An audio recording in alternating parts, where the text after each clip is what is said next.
Listen to the rumble. Listen to the roar. Slowly in 3.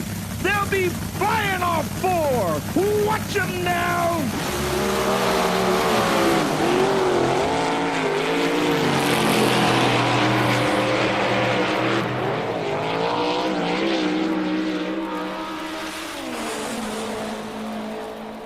Every car guy, every race car driver, every gearhead of any type has daydreamed about what they would do if sky was the limit, if funds were not a problem. And the question comes into what kind of scale would you go racing on? But the secondary question to that is not just the scale, but what type. What kind of cars would you go after?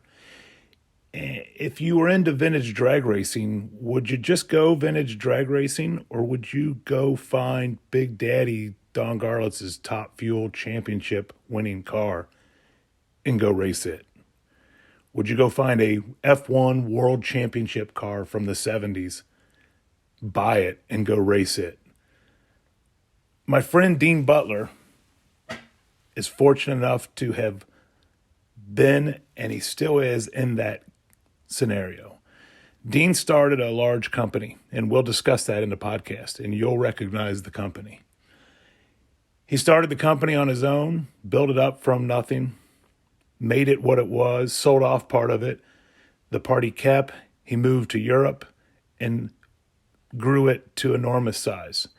And he's just a fascinating guy. But in doing that, he was able to take his love of vintage cars and vintage racing to a level that many of us can only dream of.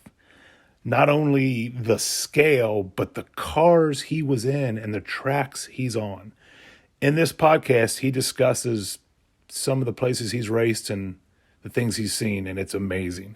I knew Dean's story was fascinating, but I had never got to just sit down and talk with him about everything I had heard over the years. So this was as big a treat for me as it will be for you. You've heard me talk about ZAKIRAS Garage. Dean started ZAKIRAS Garage. That was his personal garage for his cars. And then after a while, they started taking in customers, and the rest was history. Dean now lives in the United Kingdom in a 400-year-old estate. I call it a castle because it's large and beautiful and has like 26 fireplaces. It's awesome. And it's just like Dean. He can't just have a nice house. It's got to be a 400-year-old estate with tons of history. He travels the world still on business. Every week I talk to him. He's in a different country. But he was in the States a couple weeks ago, and I was able to capture him for a couple hours and have him lay out his story and the stuff he's into. I always joke that every time I talk to Dean, whether in person, on the phone, or through email, I learn something.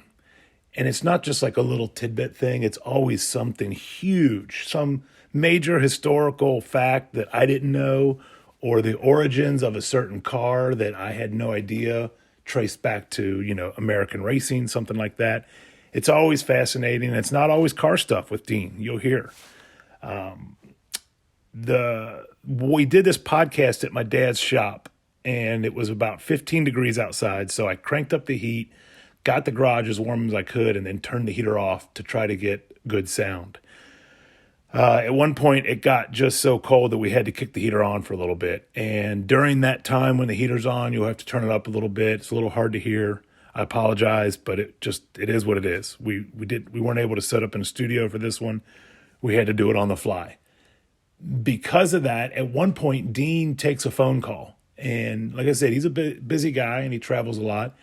And he takes a phone call, and I left the phone call in because it's funny to hear Dean not only talk to this guy and explain to this guy where he's at, but then to find out that it's the president of Bosch & Lomb Contact Lenses, a massive corporation. And, these are just two friends that are talking on the phone. Hey, I'll see you next weekend. Yeah, I'll be passing through. So enjoy it. It's a fascinating story. I could go on for hours with Dean. Next time he passes through, I've already thought of more stuff I want to talk to him about. But for now, here's the start of it, and enjoy. Dean Butler. Doesn't matter to me either. That's good. That's good. Very good. I got to take your picture in your get up there. Oh, yeah. Go right ahead. Got it. Good deal. Yep. We are talking to Dean Butler, businessman, entrepreneur, vintage racer, a former boss of mine, a historian, and a friend. I want to get out of the way real quick of kind of who you are, because anyone that doesn't find you interesting doesn't have a pulse. You've got a neat story, and we're going to get to the vintage racing, but kind of to start it off of, you are the founder and invented Lens Crafters back in the day. That's correct. We're talking 1980s? 1983 was when we started Lens Crafters, but I was helping a friend in the optical industry before that, and because I've always had a bit of a mechanical bent, I said to him, "How do you make eyeglasses?" He said, "I don't know." He says, "The wholesaler makes them." He says, "We mail in the orders, and they come back in the mail." And he said, "If you're interested, there's a wholesaler in town. I got to go there today. You want to come and they'll show you around. They're nice guys." So these guys showed me around, and I thought, my goodness, why do people wait 2 weeks to get a pair of glasses when it takes 20 minutes to make them? And the answer was, it's too expensive to put all the machinery in an optical store. And I said, well, I don't understand why you couldn't do it and do enough business to pay for the equipment. Yeah. And no, not going to work. A few years later, this guy calls me and he says, you said we ought to put the equipment, the machines, in an optical store. He says, there's a guy in New Jersey, he's done that. Do you want to go look at it? So we go up there and look at this, and they were doing a 48-hour service, which is way better than 2 weeks. 2 weeks, yeah. And I said to my friend, after we left, I said, they're missing an opportunity. What do you mean they're missing an opportunity? I said, it ought to be a while you wait service. If it only takes 20 minutes to make a pair of glasses, yeah, and the stronger the prescription, the easier they are to make. Oh, really? Well, think about the tolerance. Yeah. The most difficult lens to make is a non-prescription lens. Yeah, real It has to be perfect. You see waves. Oh, wow. Yeah, it has to be perfect side to side. Exactly. But the stronger it is, the more error. Anyway, they were doing a 48-hour thing, and I said, they ought to be a while you wait deal. And he phones me a few weeks later, and he says, if I build a while you wait store, will you help me? So that today is VisionWorks. Wow. One of the biggest optical businesses in America. That's amazing. And I turned it into glasses in about an hour. Because while you wait, you might have to wait all night. Yeah. Yeah. You got to know how long am I going to wait going in. Yeah, exactly. And you have to say about an hour so nobody can sue you when you do it in 61 minutes. Yeah. That was you, though. So then I thought, an hour. Man, that's cool. Thought this works so well that what I'll do is quit Procter & Gamble and do the same thing. And he said, I only want Texas and Louisiana. Really? He says, you can have the other 48 states. Well, that'll work. So that became Lens Crafters. Wow. That was the genesis of Lens Crafters. And was it one of those situations it just took off running and took off like a rocket? Couldn't even keep a lid on it? The average optical store in those days did 4 to 6 pair of glasses a day. Okay. The very first day we were open, we did 21. Gosh. And pretty soon we were doing over 100 on Saturdays. Wow. That's a game. I mean, life changer, game changer for everything. Everyone involved in that industry had to have just took a deep breath and said, here we go. That's correct. This is all changing. You know what one of the busiest days was? Not Saturday, Monday. Really? They break them after the weekend? Break them on the weekend.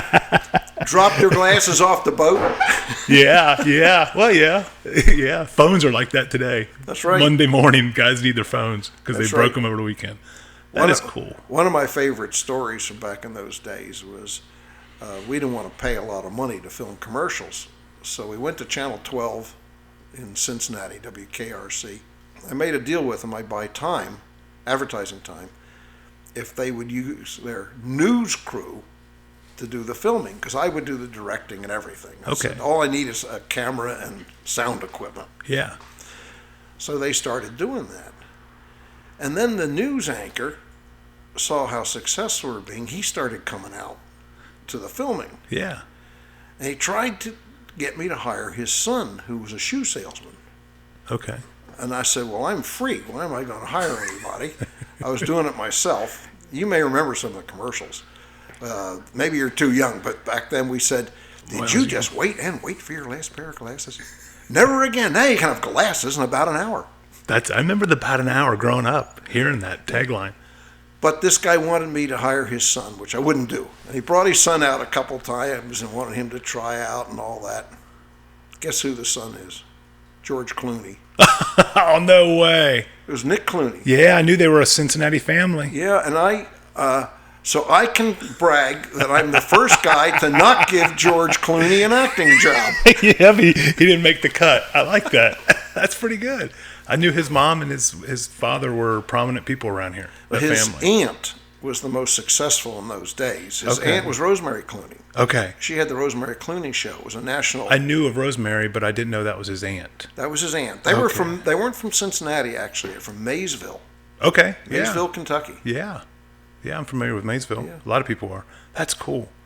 And then now once Lens Crafters took off in the United States, it grew from there. Yeah, and I had we sold the business. You had told me once that, and I didn't really realize this until you told me, but throughout the 90s and 2000s, contact lenses are big here, but in Europe and other countries, they're not. Lots more people wear eyeglasses over there. No, about 22% of people that wear what we call corrective lenses. That's the fancy name for all this. About 22% wear contact lenses in the United States. In Europe, it's about 6%. Yes, I didn't know that. That's interesting. So that's why things grew quick. That's right. Wow. So you went, what year was it when you outgrew the United States and had to expand? Well, I sold the business in 1988 to the U.S. Well, I sold it before that, but I ran it for them. I had a 5-year contract. And when that expired, I thought, well, maybe I should go do it again. But I had a non-compete agreement in the United States. Yeah, so I thought, well, where do they speak English?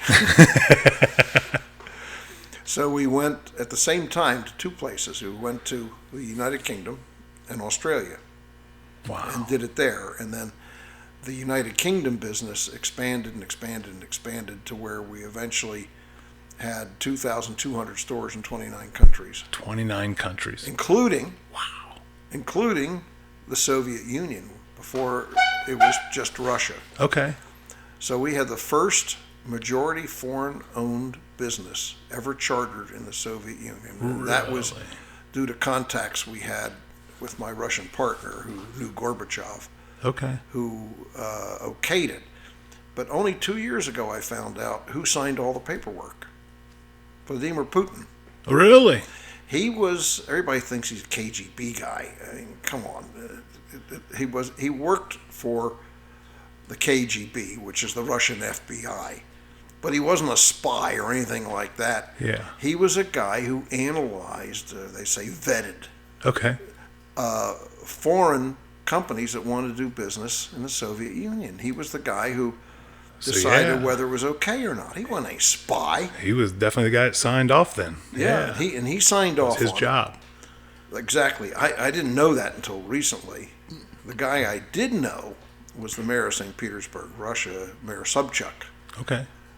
Because he came to our store opening. And now, when they went through all their changes, did that affect you guys, or did you guys just kind of kept right on going and let the background change around you? Let the background change around us. There was really no problem for us. The only people who had problems were people who were in not 100% kosher type businesses. Yeah. You know, gambling, Yeah. wine importers, cigarette people. Okay. Those are the ones that had to be a bit careful. Yeah. Man, that's interesting. So that kind of establishes you, and now you can afford to go racing. And you had always been into cars. Take us from what got you started in cars. Was it a family thing up to going racing?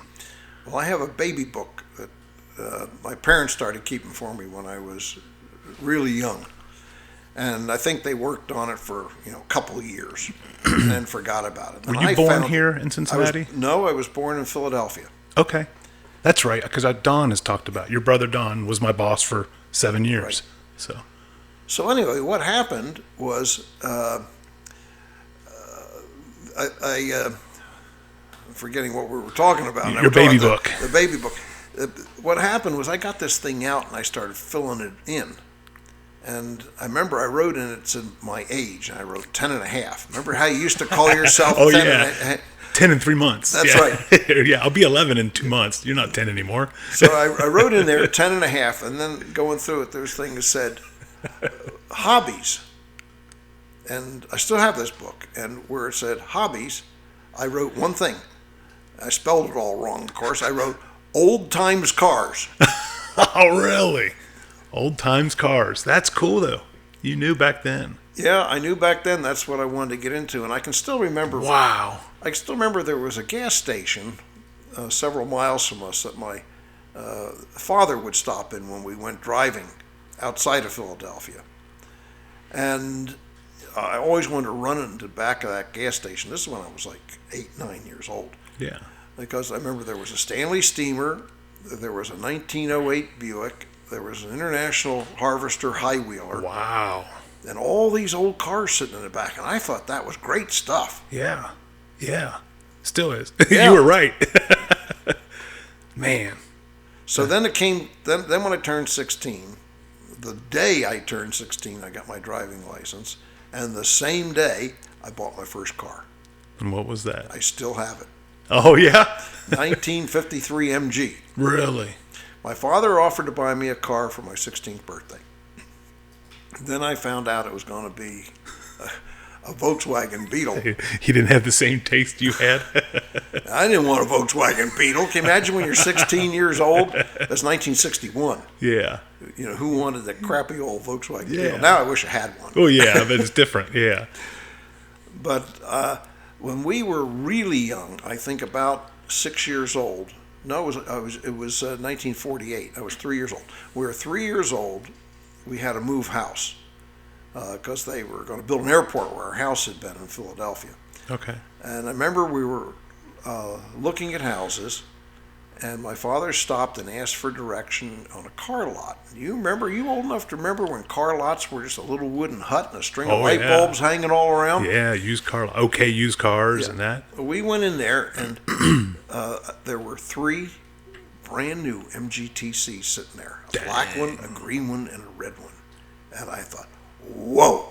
Yeah. Yeah, it's a striking car at that age, in that era. And I had to have one of those. And when I turned 16, I said, I want one of those old MGs. I didn't know it was called a TC. And so I started looking for an old MG, and I found a TD, and I knew it wasn't exactly the right one, but it was pretty good. Yeah, yeah. In your price range? Yeah, I bought it. It cost me every penny I had because my father didn't help me with it. It cost me $800. Wow.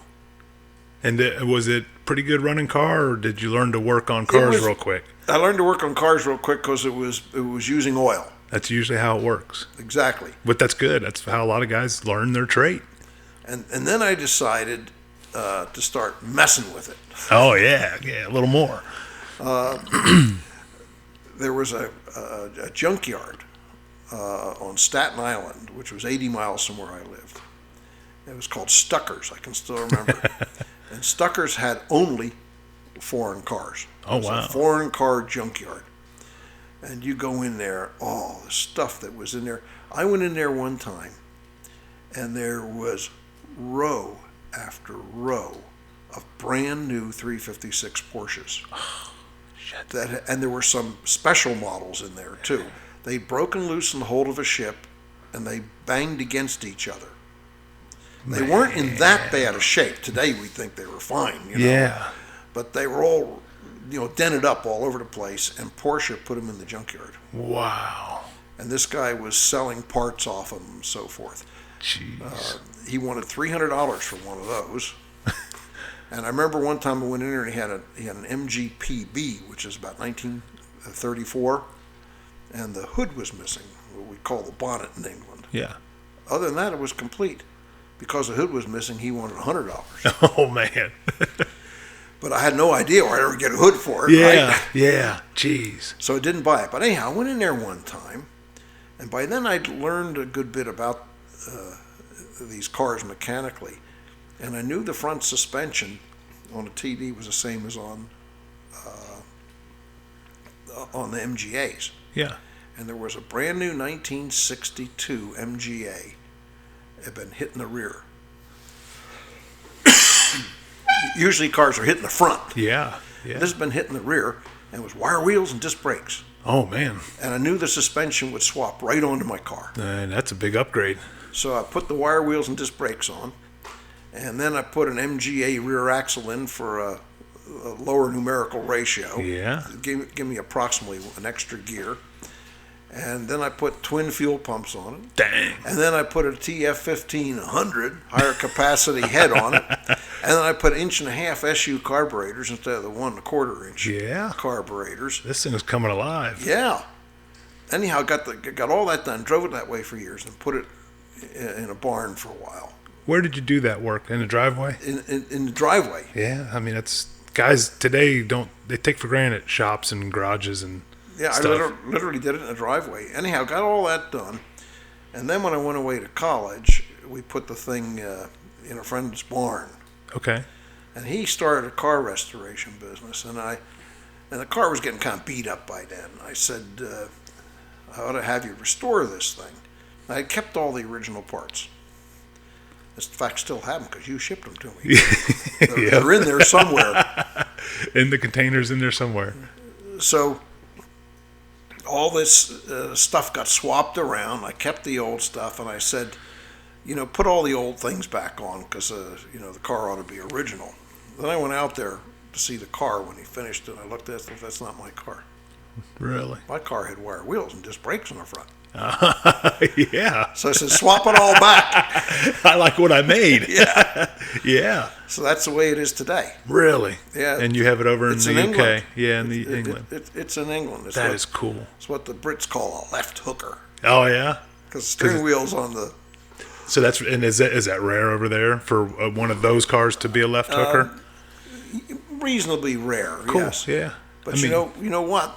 It's a great thing to have over there because all the little villages and things, you can't get out of your car because of traffic. You have to open the door right into traffic. Yeah. When they have left-hand steering, you open onto the sidewalk. Oh yeah, you're set. Yeah, that's cool. That is cool. And people say, "Oh, how do you pass anybody? You can't see." That's nonsense. There's no road hardly, at least not in England, straight enough that you can't see around one side or the other. Yeah. Yeah. Yeah. Man, that's cool. That's very neat. Now with that car, that got your feet wet with working on cars and That's right. And going that. And I know I know you started collecting cars and beautiful cars. And that's how ZAKIRAS Garage came about. Was basically to take care of your own collection at first, to house your own collection. That's right, and we thought we could at least pay the light bills and a few things by doing work on some other people's cars. And explain how you came up with the name ZAKIRAS.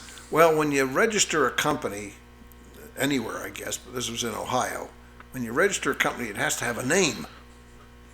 Oh, what are you going to call it? And my kids' names are Zach and Kira. So it's ZAKIRA. Yep. A lot of people mispronounce it, and once you know where the name comes from, that fixes that.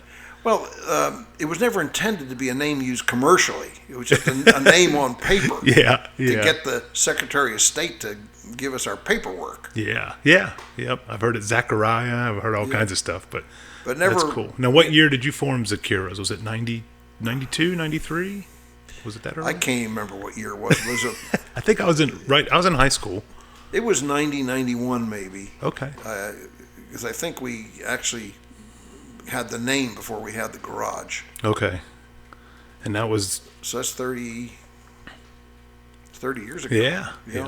And that that garage became ZAKIRAS, which a lot of people that listen to this podcast will know all about ZAKIRAS. Mm-hmm. And you moved your collection in there and you started doing work. What, and I might be fast forwarding too much here, when did you start showing interest and getting knowledge in Harry Miller? Because you ended up with one of the most prominent and important Miller race cars of all time. Well, the year I moved to Cincinnati, which was 19... Let me think now. It would have been Keep talking, Dean. I'm going to click the heat on. So okay. I moved to Cincinnati, I think it was 1969. It was 1969. And we used to go shopping at Beachmont Mall. I don't even know if it's still there. But there was a bookstore there. And you know how people sell remaindered books. They stack up the things that wouldn't sell. Yeah. And there was this book called The Golden Age of the American Racing. That's one of the first books I recommend to people that want to learn about Harry Miller and old race cars. It's the Bible now. It's in a second edition some years ago, but they had the first edition there. I think I bought it for $2 or something like that. You can't find them for $2 anymore. No. But then I got sucked into Miller's, right? Yeah. Because you start reading about Harry Miller and what he did, and it was just really unbelievable. Yeah. The team, it wasn't just Harry. It was the team he put together. And that's what any good business is. He had a team of the best people. It was really three of them that really got it started. Fred Offenhauser was his chief machinist, who could make anything. And Leo Goosen was his draftsman. Okay. Yeah. Keep going. Yeah, we'll have to hear that for a little bit, but if not, we'll freeze. Yeah.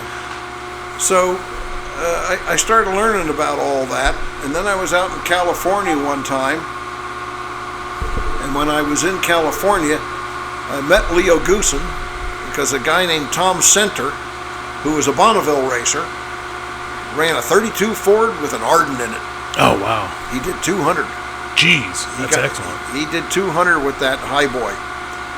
And met Leo Goosen, and I was pretty much hooked on what Harry Miller had done by that time. That team, those three guys were just genius. That's amazing. Man, that's cool. Take your headset off for a second, and you can keep talking. It'll pick your voice up fine. Just move your microphone a little closer to you. When you go down that rabbit hole, I tell people that, when they occasionally, a lot of guys know who Harry Miller is today, especially that listen to this podcast and people that follow my Instagram. But I still occasionally get a guy that'll say, "Who is Harry Miller?" And I'll say, Google him, start studying him, and I'll tell you right now, it's an endless rabbit hole. It's a very, very deep rabbit hole, and almost everything in motorsports is going to trace back to him. It's just insane how much goes back to what those guys did in that era. Well, he did things that almost nobody who knows Harry Miller today even knows about. Yeah. In the late 30s, he built some cars that ran at Indy called the Gulf Millers. Yes.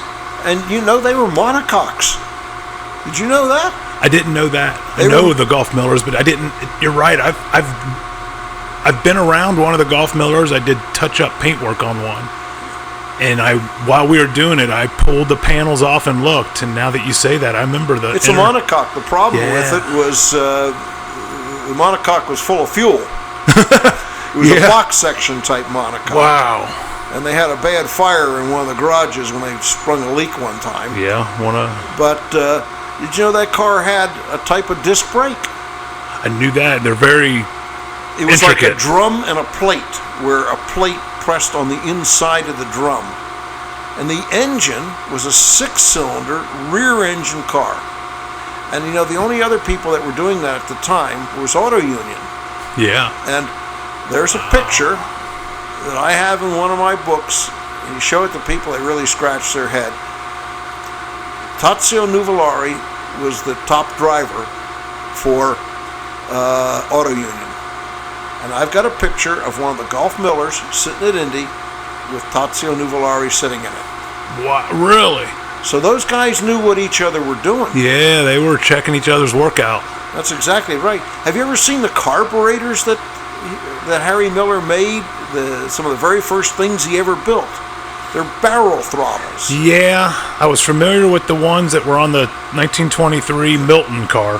When ZAKIRAS did the Milton Indy car, which was a 122 carbureted, ZAKIRAS, you guys did the carburetors on it, and I was brought in to finish that car. That's how I got my start at ZAKIRAS. And when we finished that car and got it running, Jim put on me to tune those barrel carburetors with that whole vein of jets in them. Exactly. And I spent a whole week doing that. There was no throttle plate. It would be straight through when it was completely open. And as it was progressing from closed to open, it would uncover another jet and another jet and another jet. And everybody back in the really early days of circle track racing in America ran Miller carburetors. And Harry Miller had a guy called Doc Caddy. Do you know about Doc Caddy? No. Doc Caddy was a mechanic. Okay. And he was the carburetor man. And so Doc Caddy would go around with a huge box full of jets and set up everybody's Miller carburetor. Really? Yes. I never knew about that guy. Yeah, find out about Doc Caddy. I will. Another rabbit hole. Yes. That's cool. But it's really ingenious stuff that they did. When I did those carburetors at ZAKIRAS, like you said, the barrel would go past, as the barrel opened, it would go past another jet. And I found out real quick that I would have to pull, each individual throat had a row of jets. So, and this thing was a straight 8, so there's a lot of jets. And I'd have to go through and change those jets out, fire the car off, and run it down next to ZAKIRAS to the back parking lot and back. It was a good week getting to drive a Miller for a week. But I remember I could tune those carburetors to come on, idle real good and come on. And I got the first 3 or 4 jets feeling really good, and I thought I was doing good. And when I got to the last few jets, my first jets all of a sudden were wrong, because now you're opening up to all the same jets, and it's too rich. So I had to be lean at first, and I battled that for a week and got it. I got it really good, but it took all week to do. Josh, I can tell you what you didn't think about when you started on that project. It's the fact those cars were run throttle closed or throttle wide open. That's what Jim said. Jim said these things were made to run wide open or on or off. That's right. And I was trying to get it to work in every position of the throttle. But when you came out of a corner, it had to be reasonably progressive. Otherwise, it would cough and sputter or something. You didn't want it to hesitate coming out of a corner after you'd backed off the throttle. Yeah. But the vast majority of the time it ran was wide open throttle. Wow. So you start with wide open throttle and you work backwards. Yeah. That's about what I did. I got all the way to the wide open, and then I had to work backwards. I had to start affecting the early jets. That's exactly what it did. And that car still's running today. Dana Meekum has it, and a friend of mine, Joey Kerr, who I literally grew up with from 10 years old, he now tunes that car, and they've got it running great. But that is cool. So now that you know about Harry Miller, how did you end up with, I want to turn this heater off because I want to hear this part. How did you end up getting into a Miller ownership? And because the car you ended up with is one of my favorites. Well, when you're in the right circles, and the circles that we're in are very, very small. There are very few people who are really into these things. But I was in a circle with a restorer from Pennsylvania named Chris Layton, who was in those days one of the top restorers in the United States. It was not well known in those days, but he was doing restoration work for the Mercedes factory. Wow. He restored one of their Blitzen Benz. Here in the States? Yes. Everybody thinks the factory restored it. I thought that too. No, Chris Layton restored that. Really? I didn't know that. And a lot of really big deal cars were done by him. Type 59 Bugatti was done by him. The Prince, I can't think of his name. Anyway, but some of the very, very top cars were done by Chris. Wow. And there was a rather wealthy guy in the United States, a New York lawyer, who had bought all kinds of cars and just had too many cars. And one of the ones he had was the four-wheel drive Miller. The FWD car. He bought it from Buck Budeman. Okay. And and I know you are, tell the story of how Buck, that car stayed with the four-wheel drive company in their ownership for years. For years and years and years. And it was kind of like everybody knew the car existed. It was in their showroom and no one could get it. Buck used to go in there. They were in Clintonville, Wisconsin. And he used to go in there and try and buy it. Ha, ha, ha. Everyone did, from what I hear.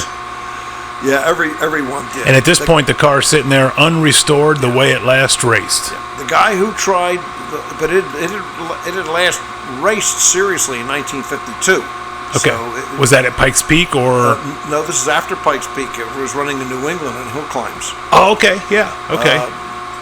Anyway, make a long story short, he kept beating on these guys. But the guy who was trying to buy it the hardest was David Eline. Okay, yeah, he's a Miller guy. Another very big collector. His family owned a big brewing company. And finally they said, okay, they'd sell it. They sold it to Buck. Buck puts it on a trailer, and he heads straight to David Eline's and pulls up to his house and knocks on the door. And he says David Eline was smoking a pipe and it fell out of his mouth. Wow. Took it right to his house and said, look what I got. Dang. That's cool. So then this guy from New York buys this thing because Buck Budeman had too many cars. Okay. He buys it, and I go to Chris Layton's place and I see it sitting there, and I said to Bob Rubin, the guy I'm talking about, I said, you want to sell it? No. And the next time I see him, you want to sell it? No. And all of a sudden he says, yeah, he says, if you want to buy it, I'll sell it. So I bought it.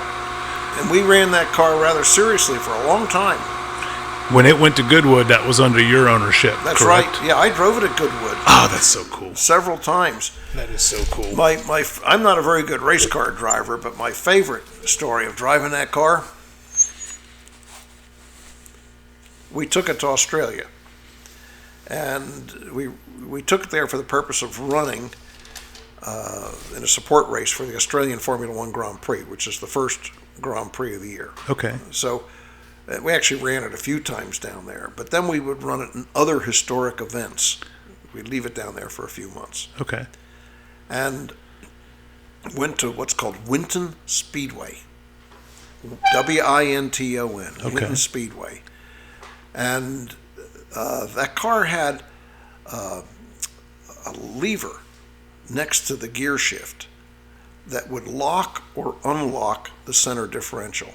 For two-wheel drive or four-wheel drive? No. Nope. It was always in four-wheel drive, and it had diffs a diff at the front, a diff at the back, and a diff in the middle. But you could lock the spider gears on the center. Wow. Okay. So Bill Milliken, who had raced that car, and he raced it at Pikes Peak and so forth, he told me, I said, well, when would you ever lock it or unlock it? And he said, well, you run it unlocked. And he said to me one day, the only time he'd ever run it locked is in the rain. Really? And I was at Winton, and it started to pour. And just as a race I was in was about to start, and I was in the middle of the pack somewhere, and I reached down to that lever, I locked the diff, and we took off. And then I discovered that I didn't know how to drive that car in the rain because the tail wouldn't come out. Really? The whole car would drift exactly sideways. Really? Just tail- four-wheel, perfect drift out? Yeah, and until you really paid attention, thought, how the hell did I get over here on the left side of the track? You know, on the right-hand turn, Yeah. you say, how did I get way over here? Then I realized what it was doing, and I realized you could steer your way out of that, and I won that race. Really? Because nothing could run like that four-wheel drive thing did with that torque and that that Miller motor. That car was way ahead of its time. That's right. And I mean, I tell people when we talk about that car, you look at a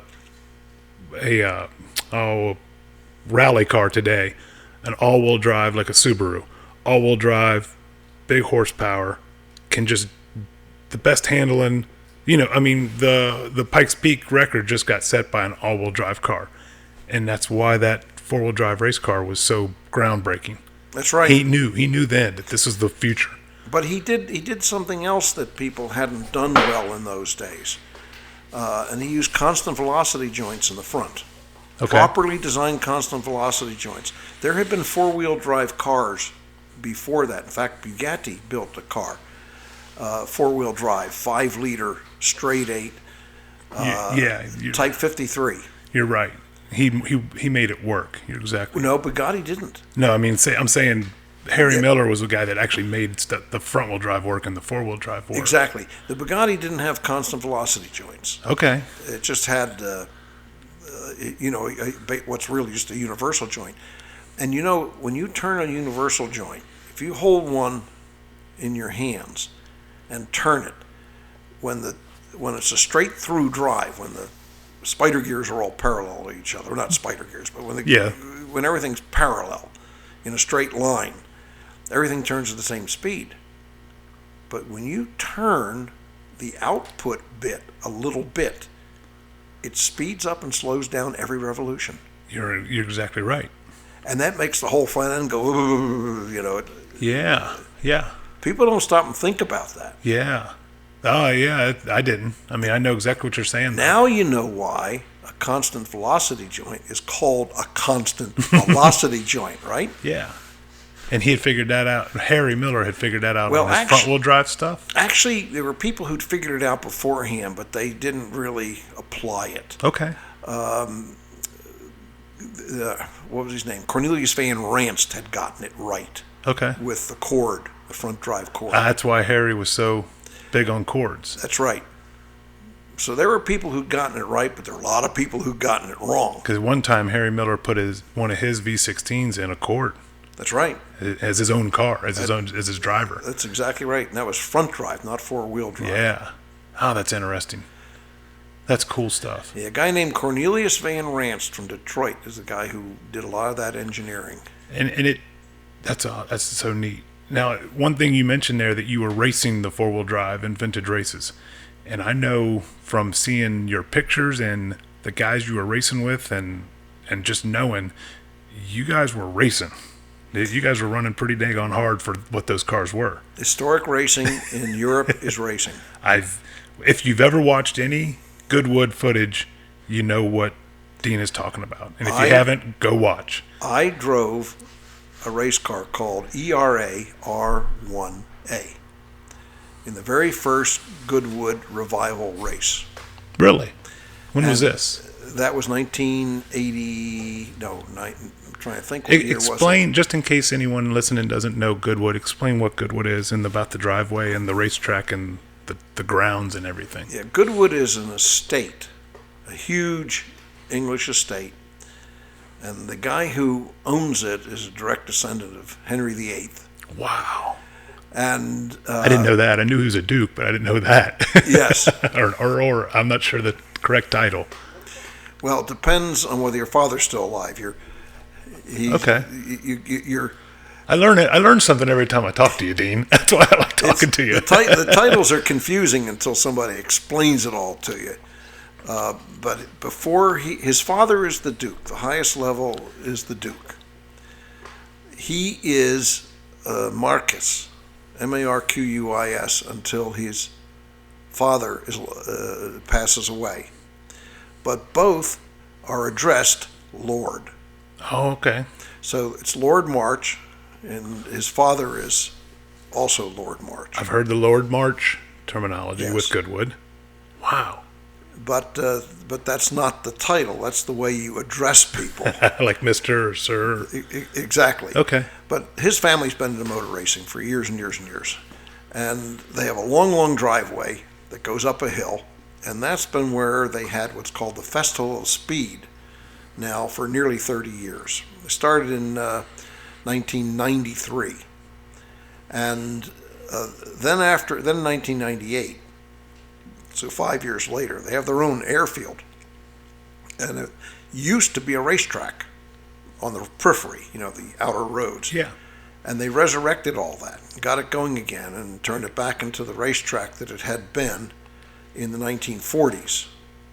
What had happened is after the war, Lord March's father had turned it into a racetrack around the peripheral roads, but the runways are still there, and they're still used to this day. I've noticed during the Goodwood Festival, old vintage airplanes come in and land, and there's pilots walking around, and that's another. You can explain that about the dress, the wear at Goodwood. Well, when you go to either of the Goodwoods, you can't get anywhere near the cars or anything unless you're in period dress. Yeah. If you're in period dress, you can get right where you want to go. And it's cool. It creates a neat atmosphere and good pictures, and it's a party. It's just like a Halloween party, but even cooler. Oh, it's a great party. It's a great party. But I was going to tell you, the first time I raced in the Revival, which is a real race, Yeah. on the old airfield periphery roads, I'm sitting there in the car in R1A. I'm sitting in the car 50 years to the day it had run in the British Grand Prix on that track. Really? Wow. And I'm thinking, oh, that's neat, right? Yeah. And when you're sitting in a race car, those of you who've raced know it's all fun and camaraderie and all that sort of stuff until everybody walks off. Then it's just you in the car, right? Yeah, yeah, you got a job to do. You talk to your car, you say, you take care of me, I'll take care of you. Yeah. But everybody walked off. And the race is about to start. And I thought, geez, I'm sitting here with 7 former Formula One drivers. What am I doing here? Yeah. Yeah. Wow. Oh, man. And those guys are hired guns. Yeah, I noticed that too about Goodwood. And They hire the best of the best and say, go run this thing at 100%. well, Which is amazing. to those guys, it's a cheaper car than the Formula One car they drive. Yeah. I didn't think of that. Yeah, just because it's a $2 million Ferrari doesn't mean it's not. That's still a step down from what they got out of. It's still a step down from a $10 million Formula One car. Yeah, exactly. But those guys run them at 100%. Oh, And now I want to get to Martin, the driver, over there as well in a minute. But you were running that car 50 years after it raced there. to the day. To the day. What's that track like? Is it a neat track? I mean, pretty good. Yeah, it's actually a very good track. Because I know you've raced a lot of racetracks. I've raced all over the world, and that's a nice racetrack. I'll tell you though, if you want to talk about racetracks for old cars, I do. Yeah. the best racetrack by far for old race cars is Phillip Island in Australia. Oh, really? You know why? No. It's a motorbike track. Oh, yeah. There are no real sharp turns. Everything flows and. That's right. Everything flows, and with these old cars, they don't downshift. stop very well. No synchronizers. Exactly. When I've raced at Albert Park, which is the Formula One circuit in Australia, there are some stop and turn right turns. Yeah, and that wouldn't be fun in an old. I mean, it's just car. like coming to an intersection. Wow. And turning right. Anybody that's driven an antique car knows that's not easy to do if you're in a hurry. No, that's right. That's the last thing you want to do in a hurry. That's right. And you see the telemetry from the Formula One cars, and you see how fast these guys are going through those turns. They're going through literally an intersection right-hand turn at 90 miles an hour. Wow. And it looks like they're crawling. Yeah. Because they were just doing Well, close they're to doing 200. 200, yeah. Wow. Have you driven at Monaco? several times. I thought so. I thought I saw pictures of you there. What's that like? Monaco, if you're really, really interested in historic racing, you got to drive Monaco. There's nothing else like it. But Monaco is a track you have to respect. Okay. And it'll bite you? Oh, yeah. But, well, virtually everywhere, I'd say 90% of the length of the track, the border is Armco. Wow. So if you go off track, you hit the Armco. Yeah, yeah. And a lot of people do. And the thing you don't think about until you get out there in your race car is your head's below the top of the Armco. Mm. You can't see what's in the distance on the sides. It's like running in a rat warren. Yeah, you can't see through the turn. Can't see any of that. Well, you learn where the turns are pretty quick. That's Yeah. not too bad. And there are other problems at Monaco that they warn you about in the drivers' meetings, and then you think, oh, come on. And then you find out they're right. The tunnel looks dark. The tunnel is dangerous. It looks pitch black. It looks pretty dark. It is, and it's got a kink in it. Oh, jeez. People don't stop. It's actually a pretty substantial kink. In fact, Whitney Straight, I used to own one of Whitney Straight's old Maseratis, and I've got some articles that he wrote, way back in those days. And Louis Chiron was the top French driver in the early 30s, and he wrote this Whitney Straight wrote this article where he said, Louis Chiron told me, you go flat out in the tunnel. Flat out. And I said, you can't go flat out in the tunnel. You can get past. He says, you can do it. He said, you got to do it. And he says, and I went out. Oh, no way. Yeah. He says, I go out there again in my 26M Maserati. And no way. And I say to Louis, come on. Louis says, try it. You'll find that the way it's set up, it works. And this is one of the places you make up some time. So I thought, okay, I'm going to stay flat on the throttle all the way through the tunnel. He said, and when I came out backwards at 120 miles an hour, I knew Louis was having me on. Jesus. And lived to tell the tale. Unreal. That's pretty good. That's amazing. But the other thing at Monaco that you would never think about, that they tell you in the drivers' meetings, is there are places like at the Hairpin where there's lots of painting on the road. It's a public road. Yeah, it's in the middle of a city. Yeah. Yeah, and there's paint there's hash marks for turns and crosswalks and and all that sort of stuff. Guess what? When you're turning, paint marks are extra slippery. Oh, wow. And you have to... So the traction comes and goes. You have to be really, really careful because you'll hit the Armco. Jeez. That's cool, though, that's like part of the race, part of the struggle. Yeah, and of course the camber's not right for a racetrack. Yeah, they're not thinking that. Most racetracks are flat. But public roads are cambered, so the water runs off. Oh, yeah. Yeah. Yeah, so you're changing camber when you go from the right side to the left side. You go up over the middle, and the car goes light. Wow, jeez, man, that's cool. I've some of the old tracks we run the vintage cars at, like Indianapolis, and then some of the old road courses. When you go there, and a lot of the old fairground dirt tracks, and it might just be me because I like history so much, but I know you're the same way. When you go to those tracks, you feel the history in the air. You just know, like, man, this important stuff happened here. Yeah. And I can imagine Monaco is like that. What are another track that you can think of that are just dripping with history? I mean, Monza, yeah. Monza, you get out in that banked portion, you go around there and you think, remember reading about this in the Monzanapolis races in the 50s. Now I'm going around this thing, right? Yeah, when that sets in, it's got to be just amazing. Nürburgring's like that. You can't learn Nürburgring. There's two Nürburgring tracks. The original Nürburgring, which is 14 and something miles. And then there's the new one, which is a Formula One type track, which is right next to it. Yeah. On the same property. Yeah. But the original Nürburgring, which they call the Nordschleife. Have you been around the original? Oh, many times. That you can't learn it. Unless you go round and round and round. I forget how many turns it has, like 108 or something like that. You just treat it like country roads and pay attention. Well, I've gone around in my MG K3 I've raced the MGK3 there a few times. And that's not a real fast car, but I remember I got down to 14 minutes. And I thought, I'm doing damn good, right? Yeah. And then I found out that a friend of mine who had a 904 Porsche.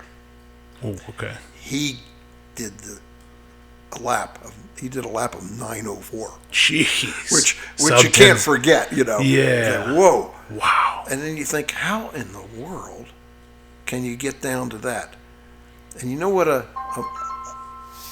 You're fine. They're finding you, even in the United States. Hello? Oh. Yes, okay. Listen to a man from California who used to run the world, right, Andy? Yeah, no doubt about it, brother. Thanks for your help on that lead. We can talk later. You're welcome. Not much of a deal, but No, but it cleans it up. Yeah. And that's big for both parties. Yeah, I just, as a board member for Aston, you're gonna have to have everything count, everything matters. Yep, I know. Of course, all the dimming comes and everything is important, nothing's important. So, it's been incredibly painful for nothing. Ugh. I want these guys to be successful. Okay, we'll get it. We'll get it done. I haven't talked to him since. I sent him a note. I think I copied you in the notes, just saying thanks for getting this done. Yeah, but between him and Henry, you got your damn work cut out. Oh man, you tell me. But I'm having fun right now. I am in one of the best old race car garages, private garages in the world. We're doing a podcast, right?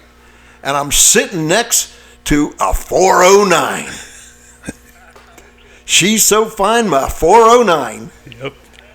Yeah, and some Indy cars, and a 32 Ford pickup truck.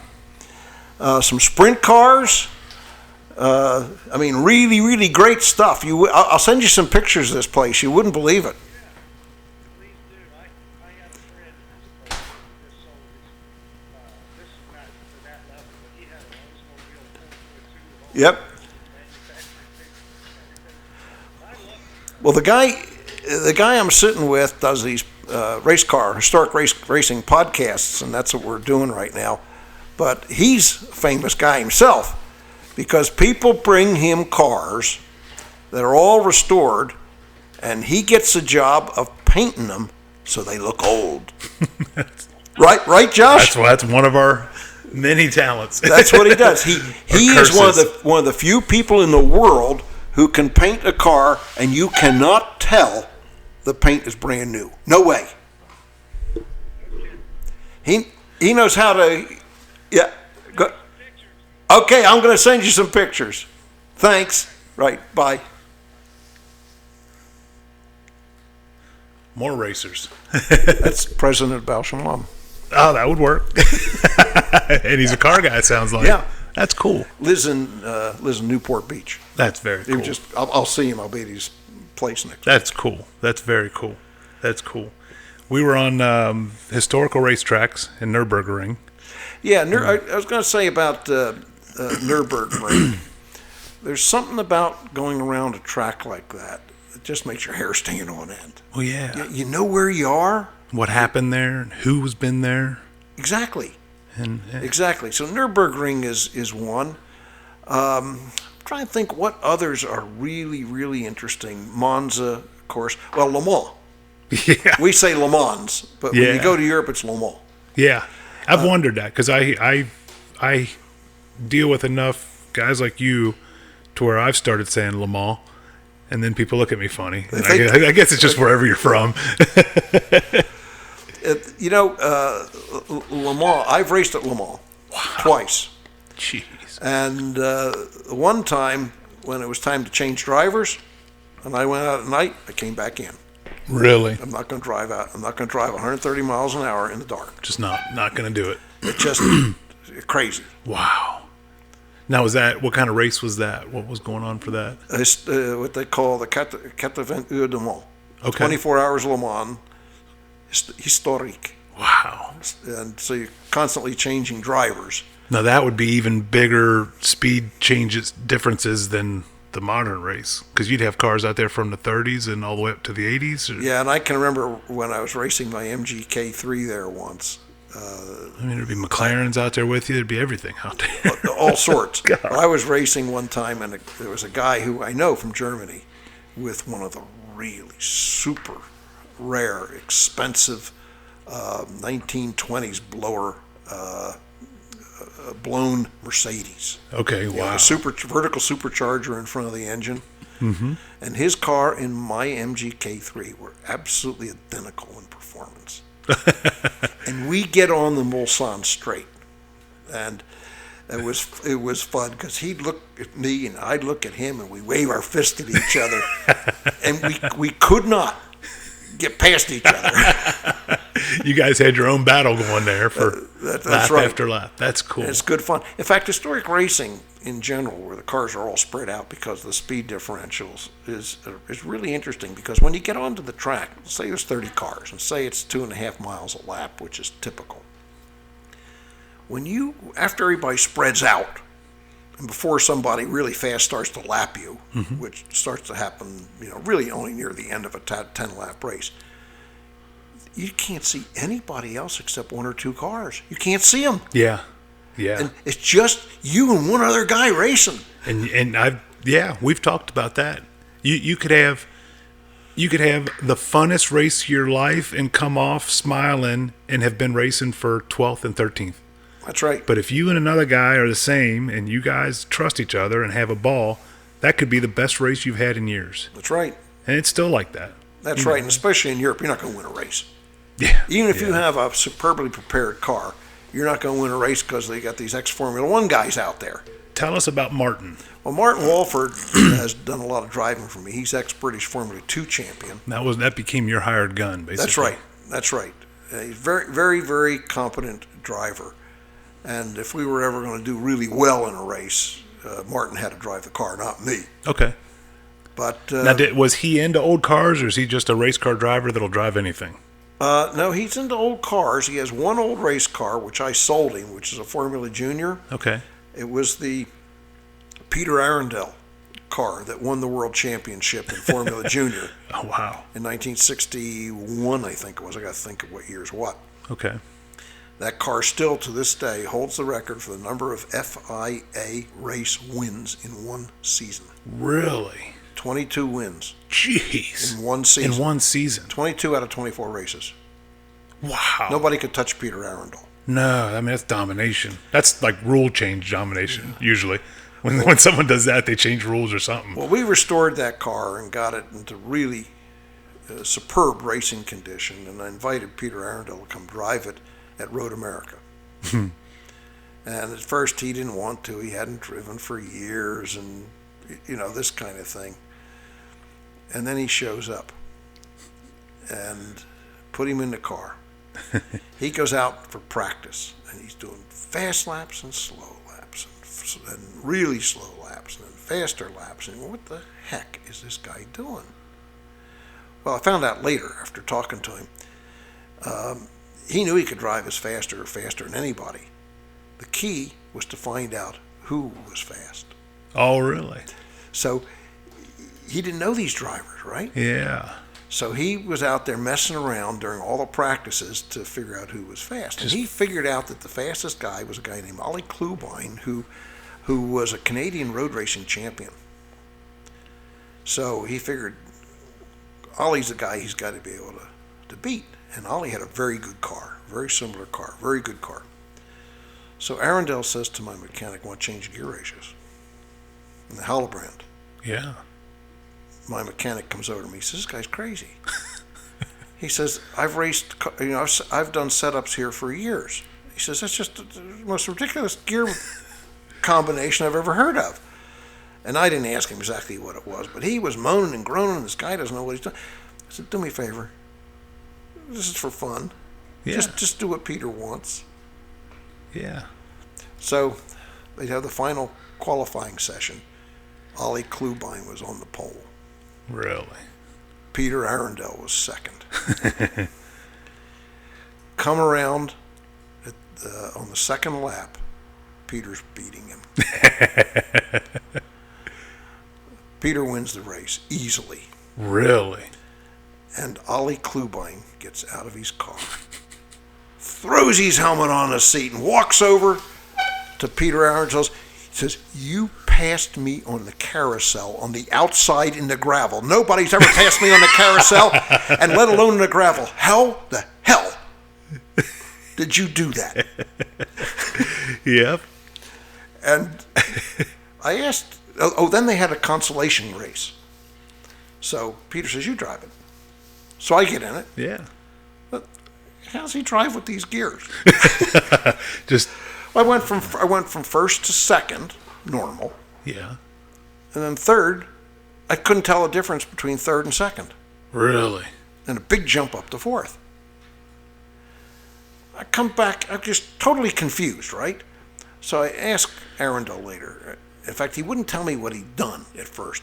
I said, how did you drive with those gears? He says, "I only use first and either second or third and fourth." Yeah. He said second or third. Change that car to a 3-speed. I knew Ollie was a guy I had to beat. And I knew if I had a 200 RPM advantage on him in second gear, I could beat him. Knew that's what it would take. He would use second gear to get by Ollie. Wow. That's cool. Knew what he needed when. Yep. At what point, everything. And he's able to get right by him because he had those extra 200 RPMs. Man, that's cool. Yeah. That's neat stuff. That is cool. When I first came to Zakiras, I was in high school. We met Jim at a cruise in. He was in an Allard, one of your Allards with the Cadillac in it. And we met him and went down there and saw Zakiras. And I went down there the first time, and you had an amazing collection of cars and engines on stands. And I'm sitting here trying to remember some of your cars, and it's hard to remember them. But I remember at one time you had a real McLaren with an injected big block in it. What car was that? What year? Was the 70s or 60? That was an M8H model. It was the top 68, 9? It was 68, I think, and it was the best of the Can-Am McLarens. Yeah. I just remember thinking, I didn't know anything about those cars. 8 liters. I remember thinking, God, I want to drive that. Did you ever try and sit in it? I don't think. No, I wouldn't. I didn't. I wouldn't ask back then. Josh, I didn't know you guys good enough. Josh, you're not a very big guy, but you wouldn't fit in it. Really? I didn't fit in it at all. Really? You had to be a really tiny guy. Mario Andretti type. or you had to be really small. What was the theory there? Just the way the car was set up? Well, it was set up for it was as it was built. And remember, it's a monocoque where it was glued together. Yeah. So you couldn't go around widening the seat area. It had been built for one person. Yeah. And so I never did drive it. Those cars, I mean, they had magnesium injected big block Chevys. That's what this had. Yeah. And tires looked like they were 2 feet wide. 800 horsepower. That's what they said. Do you remember what that thing weighed? No, but it couldn't have been 2,000 pounds. No, they were lightweight cars. I sold that to a guy who's racing it today, and I can't remember which rock group, but he's the head of the what they call the roadies. Oh, really? For one of the really big rock groups. Yeah. Talking about that kind of thing, you'd be surprised how many rock and roll people are into historic racing. Really? Yeah, it's really kind of interesting. A lot of them. I read 2 years ago when I was racing the Ford GT with SVRA, the vintage racing there, and we showed up for that race. The first year we raced, we won the championship, but we showed up for those races and there was 600 entries, and it was a madhouse. And I remember reading in one of their books that they were saying that vintage racing was one of the only types of racing that was growing in size, as opposed to all the other race forms that were on the downhill slide. In Europe, is there one big vintage racing organization, or are there many different ones? There's many different ones, but they're each for a different class of car, and they all run at the same events. Okay. So a given race will be like the HGPCA, Historic Grand Prix Cars Association. Which Okay. are out real Grand Prix cars. I was going to tell you about some of these rock and rollers. Oh, please do, yeah. I was racing at Le Mans one time, and there was an accident, and our group couldn't go out. We were on what's called the false grid, where only the driver is with the car. And finally, everybody got out of their cars and just stood around because we knew it was going to be quite some time. And afterwards, after our session was over, somebody said to me, "Oh, I didn't know you know Mark Knopfler. It's Dire Straits, you know." Yeah. I said, "No, I don't know him." We stood there and talked to him for half an hour. Just another racer. That's cool. He was driving a pre-war Aston Martin, and my car was right next to him, and we stood there leaning against the cars talking to each other. No idea who he was. That's cool, though. One guy who does a lot of vintage That's racing cool. is the Pink Floyd drummer. Oh, really? Yes. Man, that's neat. I like that. Yeah, he's if you talk to him, and he's a real talker. He'll talk to anybody. His name is Nick Mason. Okay. And if you talk to him and say something about, Pink Floyd, wow. You know what he says? He says, "The records pay for the cars." That's all he cares about, huh? Means to go racing. I like that. Yeah, that's good to hear, though. I mean, that's when guys like that get involved. It helps the sport. It helps everything. That's it does. cool. You know, way back in the early '90s when I was courting my wife, who's Russian. Okay. Yeah. I'd met her in Russia and so forth. And she's an eye surgeon, and so I met her through the optical industry. Yeah. She just madly in love with Pink Floyd music.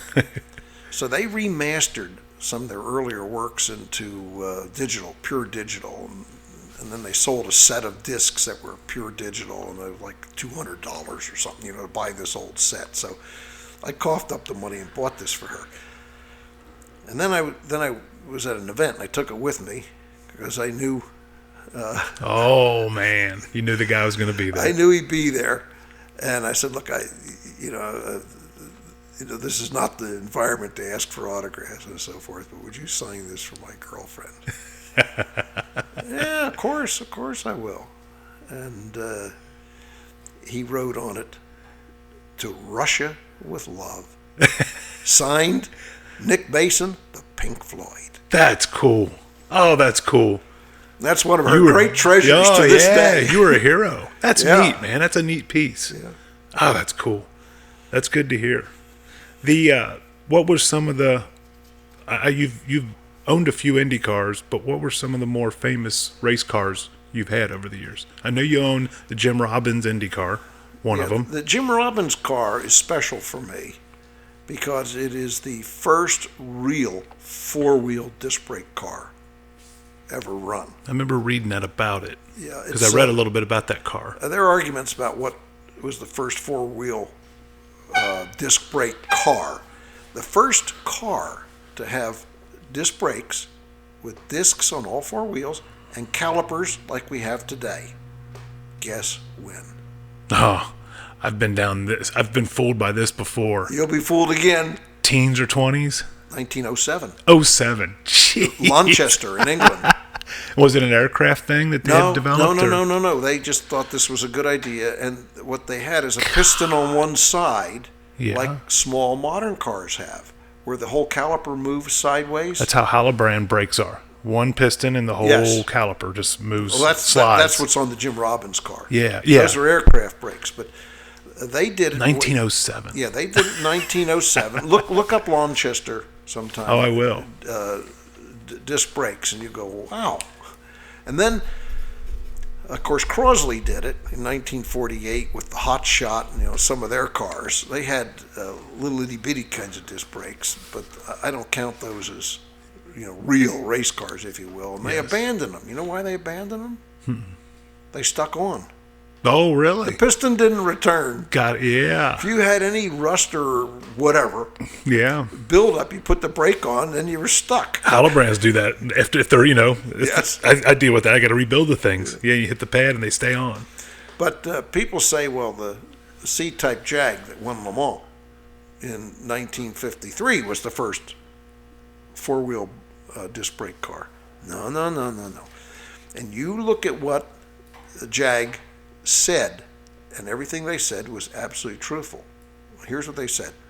They said the C-type Jaguar was the first sports racing car to win an internationally sanctioned race on disc brakes. Yeah. So it's- fine tuning that rule. It's well qualified. Yeah. I know exactly what you mean when you read into it. What year was the Jim Robbins? Is it 52. 52. What kind of car was that? That is a Stevens chassis. It's Stevens chassis 100. It kind of has the Maserati look to it. Well, we did some work on that car about 2 years ago and had we had the engine out and so forth. And sure enough, it said Stevens 100 stamped on the chassis. Wow. Now, who was Stevens? This is pure serendipity, okay? Myron Stevens built every Miller Indy chassis. Okay. Every one that ever ran. Yeah. This was his 100th chassis, but Miller didn't exist anymore, and that's the last one he ever built. Really? I didn't know that. I So- knew that he had built chassis, but I didn't know your car was Yeah, the if last. you look in the Indy records and so forth, it's usually listed as a Stevens. Wow. That's cool. And the engine in the car is interesting. The engine is a 4.7 liter Offenhauser. That's got to think with cubic inches. It's 270. Okay, so it's Two- a big two- big offie. Yeah, it's a big offie. And if you look at it, and you know offies, you look at it and you say something doesn't look right. And you look at the cam covers and at the front end where the gears are on an offie, small gears. This car has big gears. Really? Has an entirely different Gear tower? gear tower system. There were only two of those ever built. They were built for the the Blue Crown Specials in 1948. Yeah. And the engine in my car came out of the 1948 winter. Wow. No kidding. In fact, if you like That's Indy cool. stories, I do, please, yeah. I got an Indy story for your listeners. Please. I took my driver, Martin Walford, to the Indianapolis 500 Museum.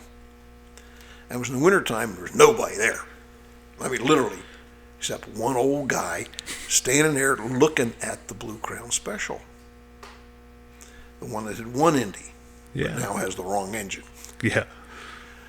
And I say to Martin, well, this is the car that did such and such. And I explain it to him.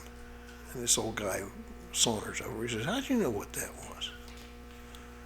And I said, well, I've got the car, Jim Robbins' car, and so forth. He said, I'll tell you some things about this car you didn't know. He said, now, when I was a schoolboy, he said, I used to walk by the shop where they were building this car in Los Angeles. And he said, and I'd go in there, and, oh, wow, that was great stuff. Daggone. He said, I think I was 16 years old. And I'm trying to think of the name of the guy that built the car. It's a Polish name. Anyway, something Zhikowski or something. Yeah. Yeah. I just had it on the Muskowski? No, that's no, later. No, that's later, yes. Trying to think on the Blue Crown cars. Anyway, he says, Yeah. he says, I used to go in there every day. And he said, and then my parents would let me go back, and he said, and I'd sweep the floor and do these things.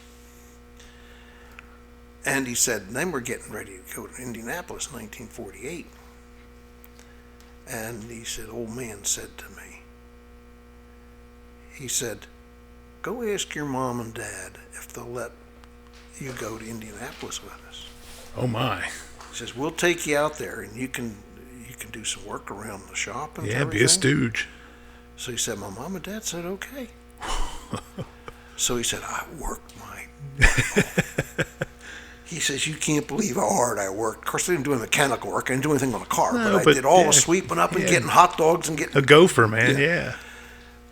And he said, I knew how to start the car because they taught me lots of this kind of stuff, you know. And he said, then the race is about to start. He said, all the cars are out there. And he says, the old man walks up to me. He says, son, go out there and start the car. He says, Jeez, in front of everyone. This old guy, his voice started to tremble. And he had tears in his eyes. He says, I went out there. And he said, I stood there with the starter. And he says, they sang the Star Spangled Banner. Wow. And then they sang back home in Indiana. And he said, and old man Holman says, gentlemen, start your engines. And he says, I shoved that starter in. And, you know, he says, the way it worked, it had a clutch. And first you wind it up. He says, I had tears in my eyes. I couldn't see where I was going. He says, I'm trying to get off the track. Wow. He says, I started the car that won the race. No kidding. Think about that. Yeah. Daggone. That's huge. Man, that's unreal. And was still standing there with the car. Yep. He was standing there looking at it. He'd been visiting. He just standing there looking at it when we walked up to it. That's amazing.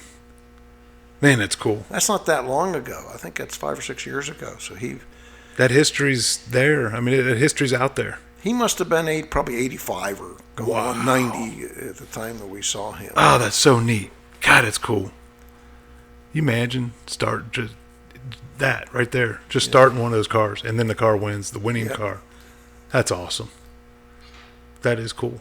Where's your Robin's car now? It's in the UK, and right now it's in a shop because it was burning oil. So we pulled the engine out and found out can you believe, one of the little plugs in the crankshaft that come loose and was running around in the crankcase. Doesn't seem to have really hurt anything. But Could have been bad. Yeah, probably going to put in new main bearings. Wow.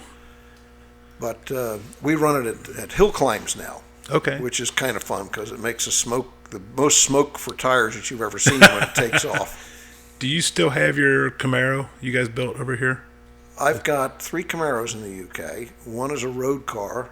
It's the one I think you're thinking of, 1968 Z28. That's with the cage and the racing? Yes. Tell us about that car. Yeah. Because Well- to know that car is over in the UK running around just makes me smile. Well, that Because car. that's pure American muscle. Well, I knew about that car many, many years ago when I was at Michigan State University, and it was owned by a guy whose family owned a clothing store in Lansing, Michigan, and so I knew about the car, and then years and years later I thought, I wonder if he still got that car. Well, I tracked this all down, and the guy had gotten killed in Vietnam. He was a jet fighter pilot. He'd gotten shot down and got killed. Really? And the family says, the car's just sitting in the garage. We're not interested in selling it. And this was a Z28 car? Yes. Wow. And eventually they said they'd sell it to me. So I bought the thing, and we've done a good bit of work on it, as you said. But we've left his McGuire Air Force Base sticker on the bumper. Oh, that's cool. That's very cool. That's neat. I remember seeing you guys were building that car, and it's full cage. Yes. I mean, it's a race car on the street. Basically, it's a badass car. It's a badass car. Yeah. And what engine's in that now? I mean, Well, the original 302 I have, but right now it's got a 350 that's been warmed over. okay. I don't know what the output is, but it's a hot street motor. Does that it's car- probably 430 horsepower or something like that. Does that car get a lot of looks and popularity? People have no idea what it is, but they like it. Oh, okay. They all think it's from some movie or another. They all say, "Is this from that movie or that movie?" Or You see, no, it's just a Camaro that. But there was a Camaro that was in one of the San Francisco movies. You know, the cars jumping over the hills and all that. Yeah. Man, that's cool. What are the other Camaros you have? Because I only knew about that one. Oh, the other ones I have are two genuine, absolutely genuine IROC Camaros. Oh, okay. There were 15 built. Do you know the IROC series, International Race of Champions? Yes. Which was very, very popular. The first year they used Porsches, and they decided they were way too expensive. So no more Porsches. So Mark Donahue was involved in that with Roger Penske.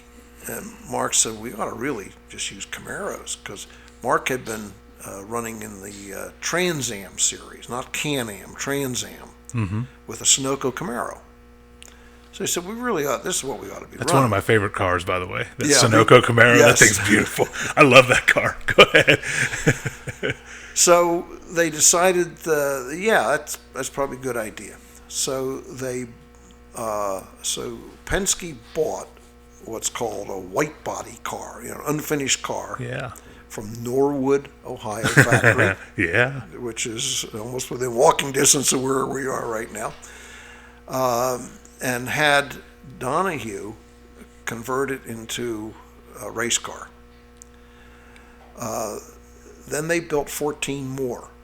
So they had a total of 15. My car is the prototype. Really? So Really? Damn. the series started in 1974, but mine is built on a 72 platform. That's cool.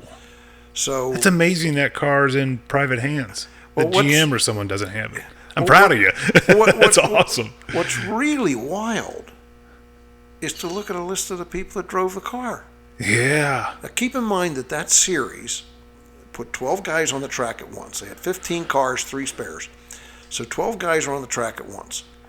3 top Indy drivers, 3 top Formula One drivers, 3 top sports car drivers, and 3 NASCAR drivers. Yeah. Okay? When you look at it, it's all every Unser, every Andretti, every name you can think of drove those cars. I can't remember how many races my car ran in, but it's something like 15. Wow. And you look, and Foyt drove it. And, Yeah. the first driver was Graham Hill. Oh, wow. Bobby Unser drove it in a race, and when you look at the pictures from the race, you say the car doesn't exist anymore.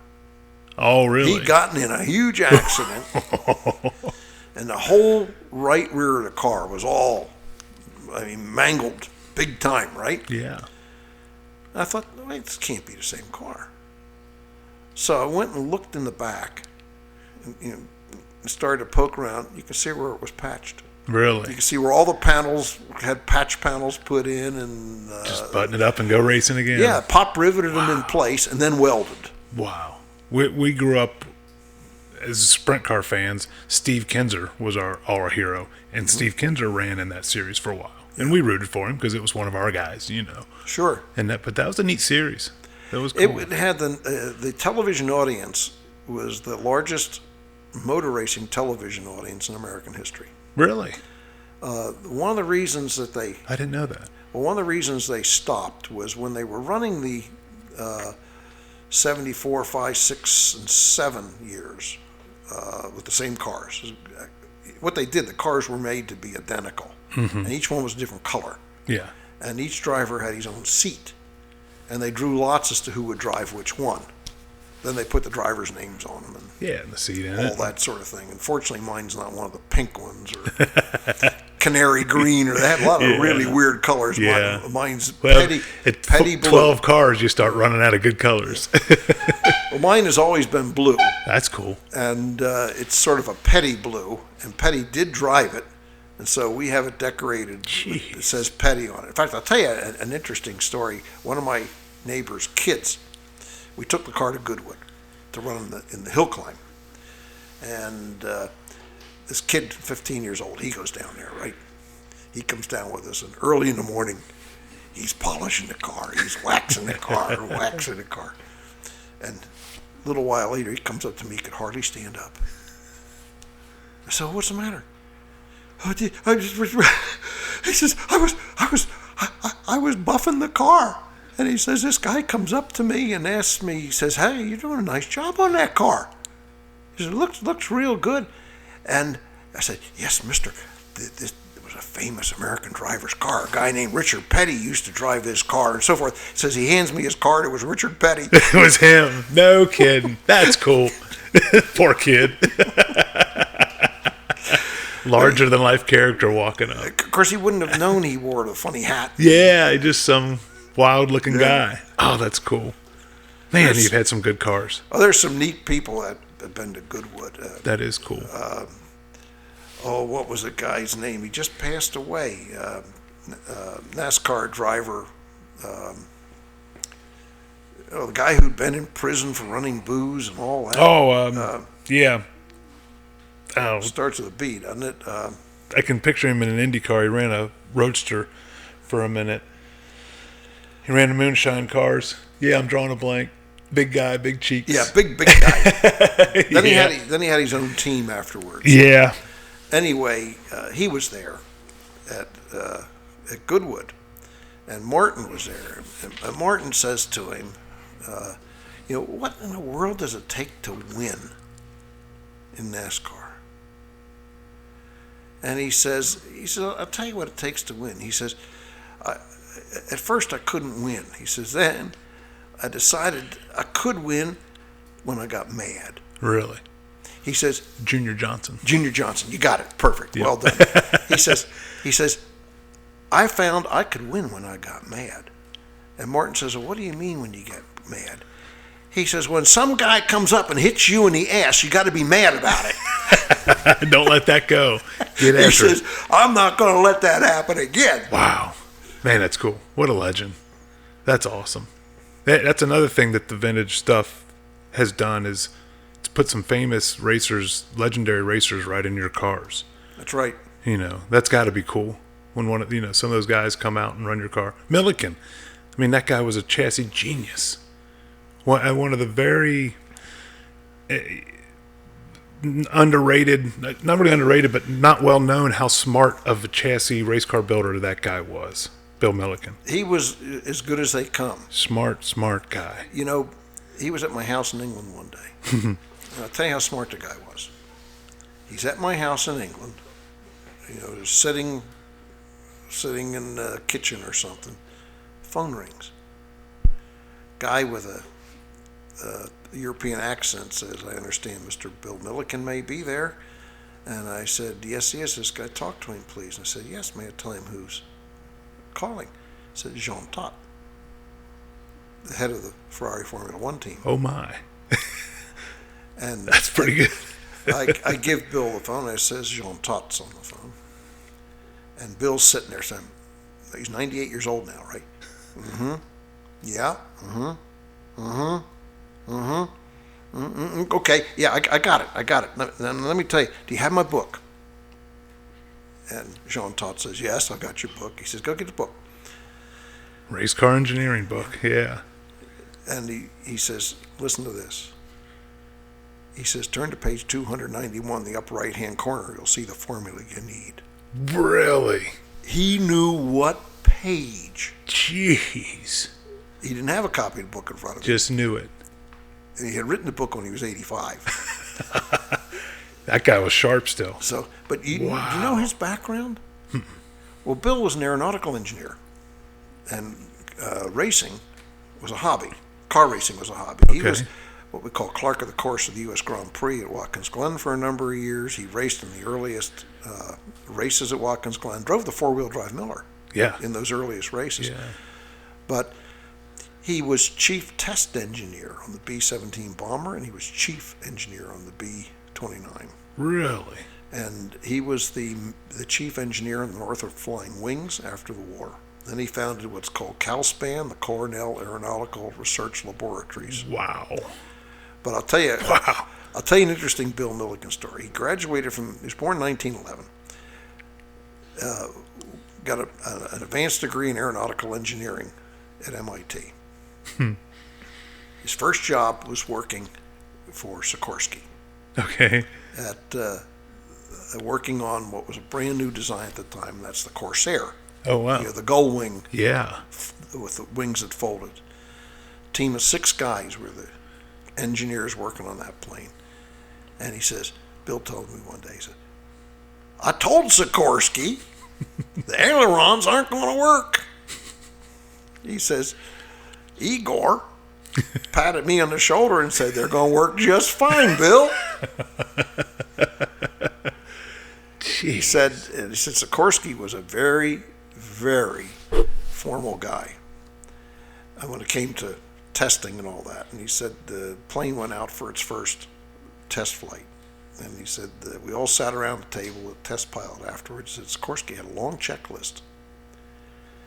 And he says he asked him about this and that, and he comes around to ailerons, and he says, pilot. He says, I'm sitting right across the table from Sikorsky. And he says, pilot says, I don't know, they just don't do anything. He says, Igor took off his glasses and looked me in the eye, and he said, okay, smart ass, fix it. Daggone. That's so cool. Went right to Milliken, though. Yep, and that launched his career. He also talks about how Sikorsky was like the smartest engineer he ever knew. He said they had one of the first really serious aeronautical wind tunnels. Really? At Sikorsky. And he said the one problem they had was they couldn't measure the airspeed accurately enough. And he said they had a whole bunch of engineers trying to figure out how do you measure the airspeed. You know, they got these pitot tubes and all these kind of things that are on airplanes. But he said it wasn't accurate enough for what they were doing. He says, Sikorsky comes by one time and says, I don't know why in the world you guys can't figure this out.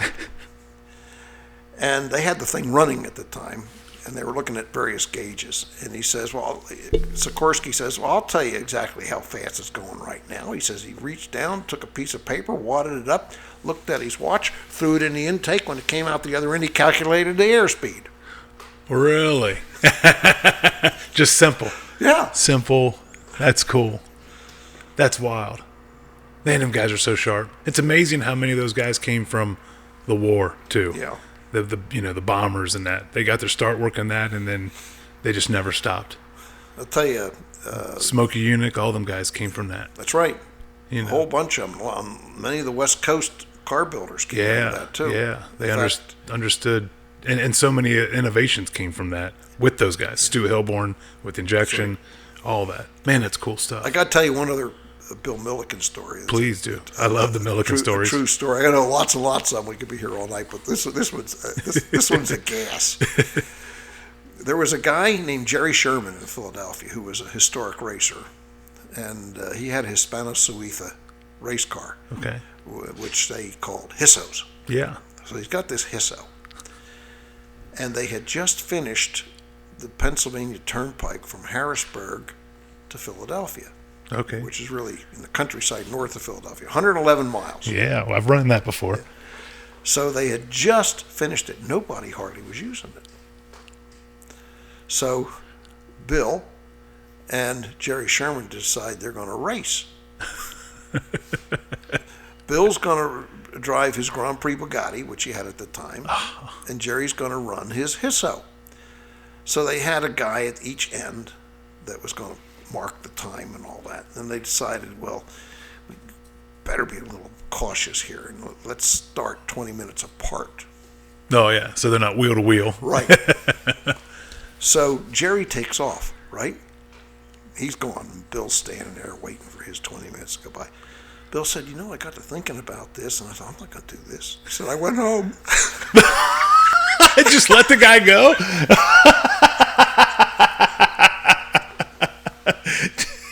Just let the guy. The whole time, the guy's probably thinking, "He's coming. He's coming. I got to haul ass."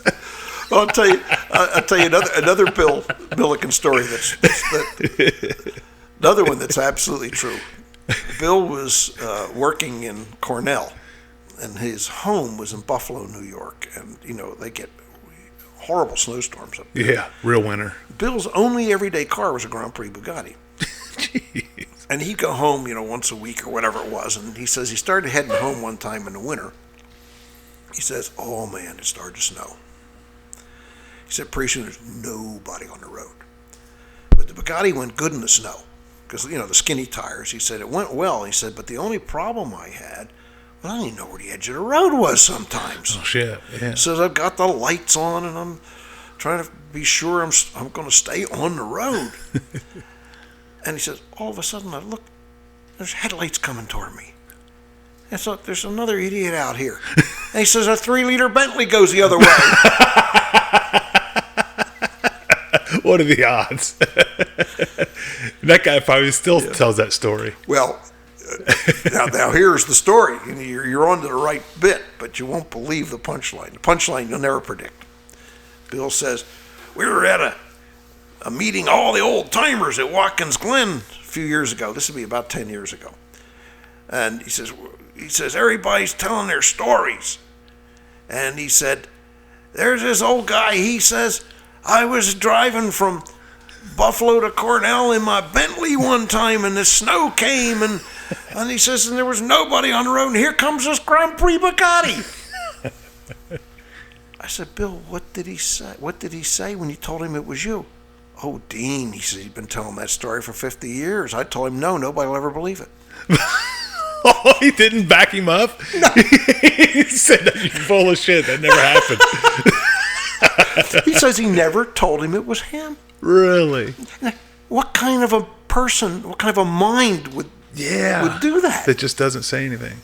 Man, that's so interesting. When he ran the 4-wheel drive car at Goodwood, did he run it pretty hard? Oh, yes. I figured he would. He ran up and down my driveway hard. Oh, yeah. I had to rake gravel for the next. And he was in his 90s. He was 98. Late 90s. He was 98 years old, and we ran the camber car there also, and he was sitting in the camber car. Explain that car real quick. Camber car. That's a car no one knows about that's really cool. Let me explain it the way Bill explained it, okay? He says, a motorbike can go around a corner really quick. And he says, why can a motorbike go around a corner really quick? He says it's because with an ordinary car, the thrust vector trying to take you off the road is horizontal to the road. Yeah. You go around a corner, he says, pushing you sideways. He says, a motorbike, he says, the guys that ride these things know instinctively how to get them into a corner so a thrust vector is straight down from the center of the wheel through the tire. Planting it. Pushing it right into the ground. Yeah. He said, and that's why they can do it. And he says, another bit to this. He said, if you look at a tire patch on a race car, he says the tire patch is wide and front to back it's narrow. It's much wider. He says, when you have a tire patch like that and you reach the limit, bang, you're gone. He says, in a motorbike, the tire patch is long front to back. Yeah. And narrow side to side. And he says, people don't realize it, but he says those guys can feel this. He says they know when that bike's getting loose and it doesn't bite them. They can just run on that edge right there. Isn't that interesting? Man, that guy was so sharp. So Bill says, I'll tell you what the camber car is. The camber car's 2 motorbikes. Yeah. One for left turns and one for right turns. It was. That's right. If you don't know that car, Google it. The outer wheel, both outer wheels are at like a 45-degree angle in. Well, they're they're 22.5 degrees. Okay. Now what? Just to kind of for my own brain, I know the car. I know he built it, and I know it worked, and it was fast. What kept that idea from taking off? It would wear stuff out eventually. Well, let me tell you a couple things. First of all, to be sure you understand the performance of the car. The car is very heavy because it was made to be universally adjustable. It was not made to race. Okay, so like a test mule more yes, so?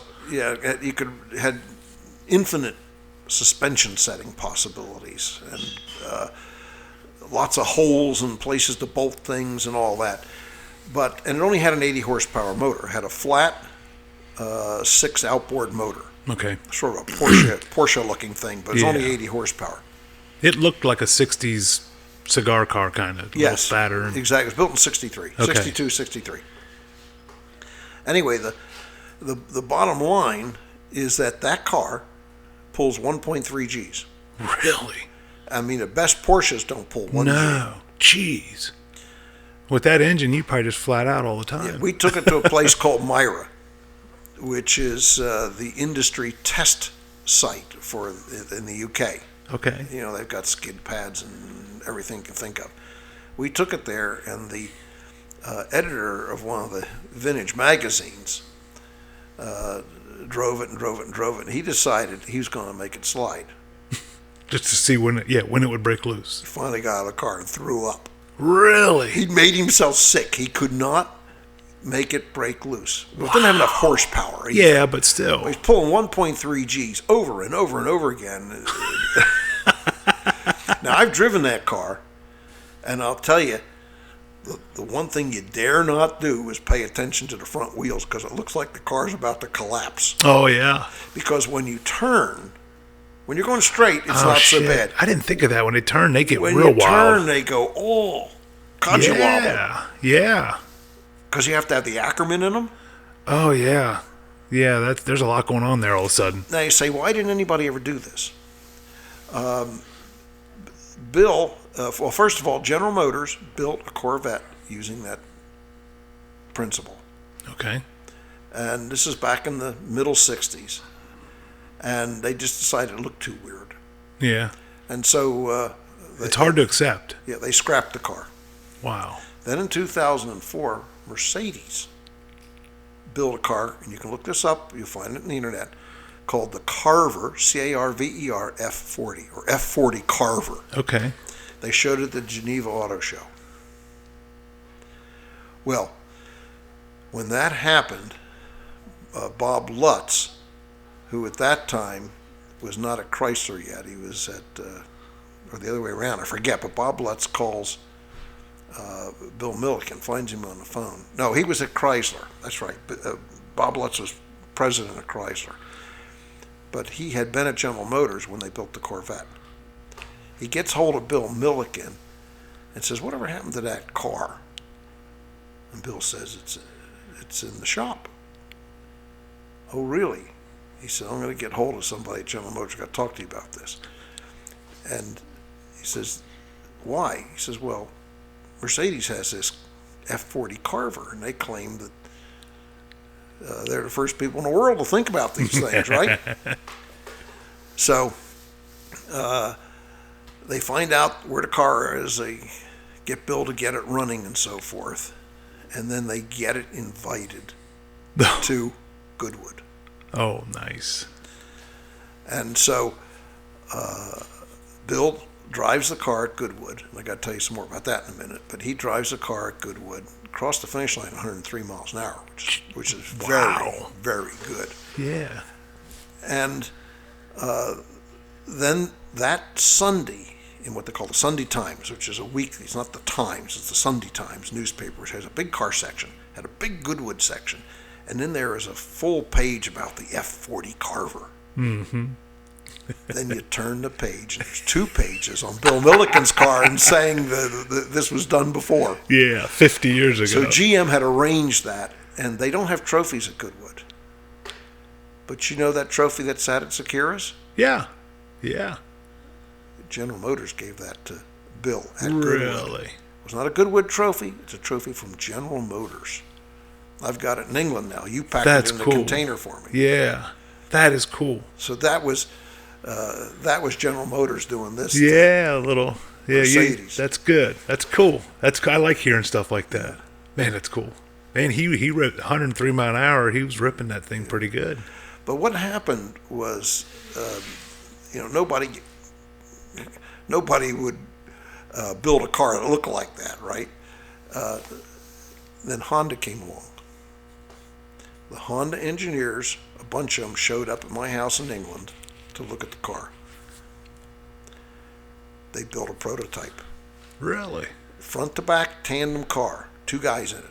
Oh, geez. Front to back tandem. And they thought that this would be an interesting car idea. And what really was interesting to the Honda people was they thought they could have it exempt from car type safety regulations and crash testing and all that. Oh, yeah? They wanted to sell it as a motorbike. Yeah. Which is a totally different world of testing. Oh, yeah. No seatbelts, none of that. That changes everything. Yeah, the U.S., the European Union wouldn't have it. Okay. So they abandoned the project. They said it's gonna. You build this silly thing, it's gonna have to be a car. Man, that's cool. That's interesting. Your place in England, I wanted to mention that too. You live in an old house. It's a funky old house. And then before I say that, people have said this lots of times. In the United States, for a lot of people, 200 years ago is the beginning of time. That's it. And granted, I'm a historian, so I read a lot about the frontier and Indians and the first explorers here, dating way back. But 200 years ago is pretty old for the United States. How old is your house you live in? My house was built in 1610. Yeah, that's 410 years old. 410-year-old house. The people who built it, the family who built the house. Amazing. God, that's cool. The family who built the house, their last name was Bearcroft, and they moved to that site in 1337. Wow. And my house, and we have all the details, know who was who and all that. My house is the third house they had, and it was built in, as I said, I mean, that's 1610. That's knights, and I mean, that's you think back to the 1300s. Well, they lived there. They lived there until 1997. The family did. Same family. Wow. So the same family was there for over 600 years.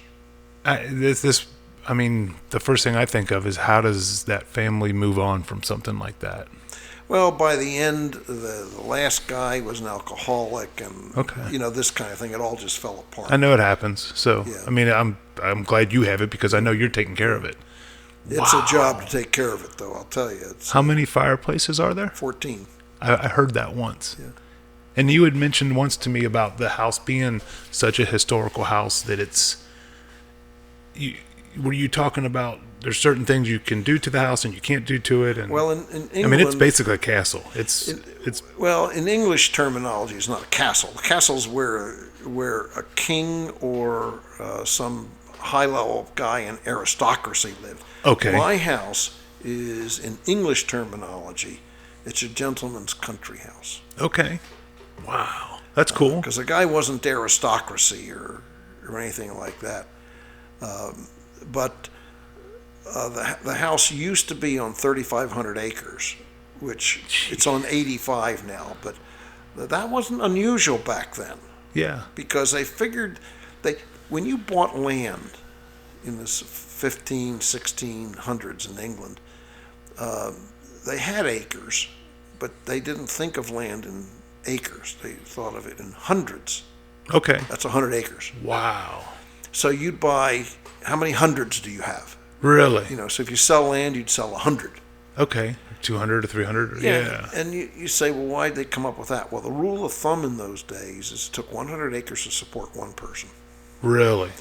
Yeah, they were. I mean, they were literally living off the land from They had to be not self-sufficient. only crops but hunting and Well, game you and everything. had to have ponds for wood fish. and water and You had to have water. You had to have timber, as they Yeah. call it. They don't call it wood. They call it. You had to raise sheep. You had to raise cattle. stone. You had to brew your own beer. In those days, water was too dangerous to drink. I just listened to a book that was in the 1180s, and all they drank was beer. Well, but it had very low alcohol content. Okay. And that's what the Brits call small beer. You've heard people say, oh, that's small beer? Yeah. That's very low alcohol beer. But it's enough alcohol in it to make it safe to drink. Keep it sterile, clean. Yeah. Interesting. So they drank small beer. Yeah, that's cool. There's a lot of things like that Wow. where the terminology that we use today comes out of something in Old English. No. Like, I'll tell you one real quick I think is funny. You used to put clothing in what they call a chest, Yeah. which is a big rectangular thing with a lid that lifts up, right? Yeah. And you put your clothes in there, and if you had a lot of clothes, you couldn't figure out what was on the bottom and all that. But so that's where clothes were kept, was in a chest. Then they started putting drawers in the bottom of the chest, one layer, and that was called a chest with drawers. Then they made it all drawers, and that was called a chest of drawers. Just no kidding. So that's, we say chest of drawers, right? Really? Yeah. But that's where it comes from. I like that. Your house, I've seen pictures of your house. Has that just been added on to over the years? No, it's what it That's what it looked like back then? Yeah, it's the gorgeous. thing that's interesting Wow. about my house is when a building is special in England, it's what they call listed. Okay. And 96% of listed buildings are what they call grade 2. 1.5%, no, 2.5% are grade 2 star. And then 1.5% are grade 1. Wow. And mine's grade 1. Really? And a grade 1 house is special because it's not been messed with. It's, it's what it was. Yeah. And you really can't do much with them. But it's a privilege in a way to live in something like the that. The history is amazing. Yeah, wow. you might not want to live there when it's cold. If it gets down to freezing temperatures outside, even if you turn, of course we have a furnace and everything now, but even if you turn it up pretty high where it costs a fortune to run it, you're not going to get the house over 55 degrees. Really? Yeah. It's How thick are the walls? Well, they're what are called wattle and daub, so they're thick, but the air goes right through them. Okay. This is we call in this country they say Elizabethan. Yeah. Where you see the crisscross beams with the infill between them. Yeah. That's not an English term. It's an American term. Okay. In the UK, it's called black and white, or some people have a slightly different name for it, but they don't call it Tudor. They don't call it. I've heard the English Tudor. I've heard that term. English Tudor is not an English term. Really? Yes. Makes sense. Yeah, it's common. It's funny how often that is. Tudor is. Yeah. But a Tudor building in England is brick. Really? In the U.S., it's like things we have in parts of Cincinnati, which have this crisscrossed timber and so forth. Yeah. Wow. It's Jacobean is the other name in England. Jacobean or. What kind of roof does your house? A slate. Is it a slate? Well, it's not slate. I shouldn't say that. It looks like slate. It's clay tiles. Really? That's amazing. Very heavy. I was just going to say I've only seen that 2 or 3 times on historical buildings, and the first thing I thought was that's got to be heavy. Yeah, and they last forever though. Yeah, they're beautiful too. Here's something that's kind of really obscure information. What is in England just about the longest lasting type of roof? It's not slate. Slate lasts about 80 years. The tiles, like I have, last indefinitely. But forgetting that, what else is very long lasting over 100 years?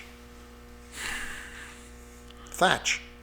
Really? I would not have guessed People that. think thatch must rot away every 5 years. Yeah, I would not have thought No, that. thatch lasts. Thatch roofing is forever. Yeah. Oh, wow. That's amazing. And there's still people who do thatch roofs. Oh, that's so Remember the Prime Minister, Margaret Thatcher? Yeah. She came up from a family that did thatch roofs. Really? Yes. That's cool. The guy who drives my Indy car, his name is James Parker. Parkers are the people who kept care of the parkland for the wealthy. Really? Yes. So if you have a name Parker in England, for sure that's where it comes from. Yeah. I like that too. The shoemaker, those types of names that come from that. Well, I didn't know the Parker or any of that though. The Thatcher. Well, the people who had my house were called the Bearcrofts. What's Bearcroft? Those are the people who took care of the bears that were wild bears in the king's hunting grounds. Oh wow! Made sure they were healthy and there and. Crofting means take care of. And okay. You hear of crofters in England.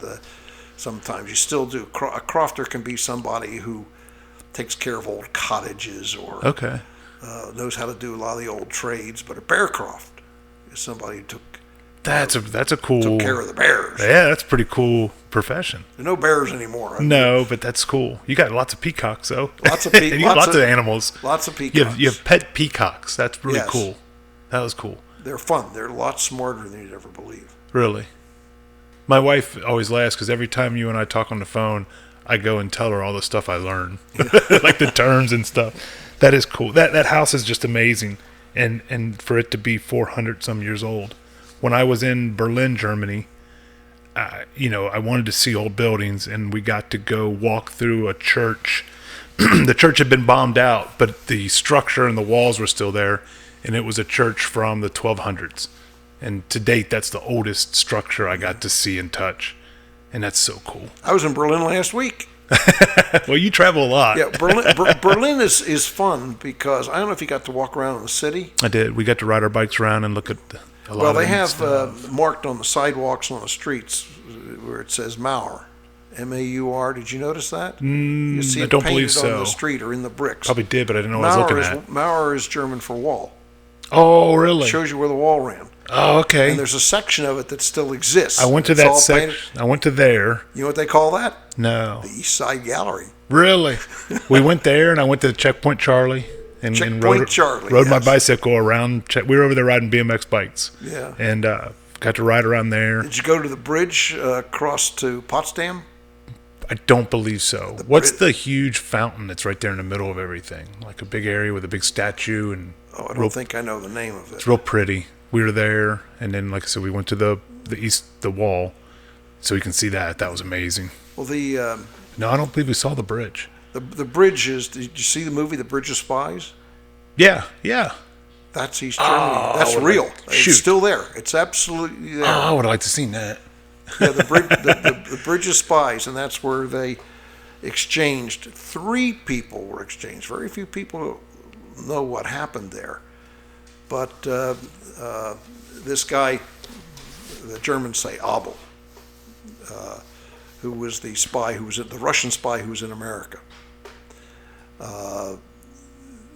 He was exchanged for Francis Gary Powers, the U-2 pilot. Yeah, I've read about that. But the East Germans, not the Russians had Powers, and the Americans, not the West Germans, the Americans had Rudolf Abel. Really? So they decided that they were going to try and get him exchanged because the Americans wanted Gary Powers back. In the meantime, there was a student from Yale University who had snuck into East Berlin, and he got caught, and they made him a prisoner. Wow. But he was a prisoner of the East Germans. Oh my. So now you have 3 groups involved, and the Russians and the East Germans didn't get along. The East Germans got really peeved that the Americans and the Russians were going to do an exchange on their bridge. Oh yeah. Yeah, and that didn't set well with them at all. And then the Americans who were doing this, and there was one particular lawyer who was doing it, said, I've got to involve the East Germans. Make them happy. You keep everyone happy. So he said, they got to feel like they're important in this. Wow. So we got to involve them, and he went to see them and said, I want this student back. So it's going to be a 3-way exchange. Well, the Russians didn't like that. They were kind of getting overshadowed So a little. this went on for weeks and weeks and weeks. So they decided that at the Potsdam Bridge that they would do an exchange between the Russians and the Americans, but that the student would go through Checkpoint Charlie. Really? So what happened, of course they had these big old radios in those days, Yeah. no cell phones or anything. What happened was Rudolf Abel, or Abel as we incorrectly say in the United States, Rudolf Abel was actually very much a man of honor. He never gave away any secrets to the Americans after he was captured. He stuck to what he was supposed to do. Yeah. So he knew about this 3-way exchange. Gary Francis Powers didn't, because the Russians were holding him. So they get to Potsdam Bridge, and there's one on each side. And the Russian on the one side says, walk. They're supposed to walk Yeah. across the bridge, Yeah. long bridge, Yeah. all by themselves. Pass each other and And the guy who was the lawyer in charge said, not until we have proof that the student is a Checkpoint Charlie. wow. And they were there for like 20 minutes in the freezing cold. They Wait. couldn't get any answer from Checkpoint Charlie. The East Germans were going to keep the kid. Oh geez. Until, Everyone's freaking out. you got to go watch the movie now. You understand it a Yeah. little better now. Until the Americans said, we're not exchanging until the student is a Checkpoint Charlie. and the Russians yell across to Abel in Russian to walk. He Shit. He says, I can wait. Really? Yes. He waited for the student. He says, I can wait. That's cool. That's cool. That's very honorable. He knew. Yeah, so if you go watch that, you can get it. You can easily Yeah, I watch will. it. Oh, that's neat. You see it with It's a whole cool new light. Yeah, I was there and riding around. That's cool Yeah. stuff. Man, that's cool. That's unreal. That's neat history, and that's part of. I know that's a part of the allure of where you live. Well, my office in Germany is in the old East Germany. Really?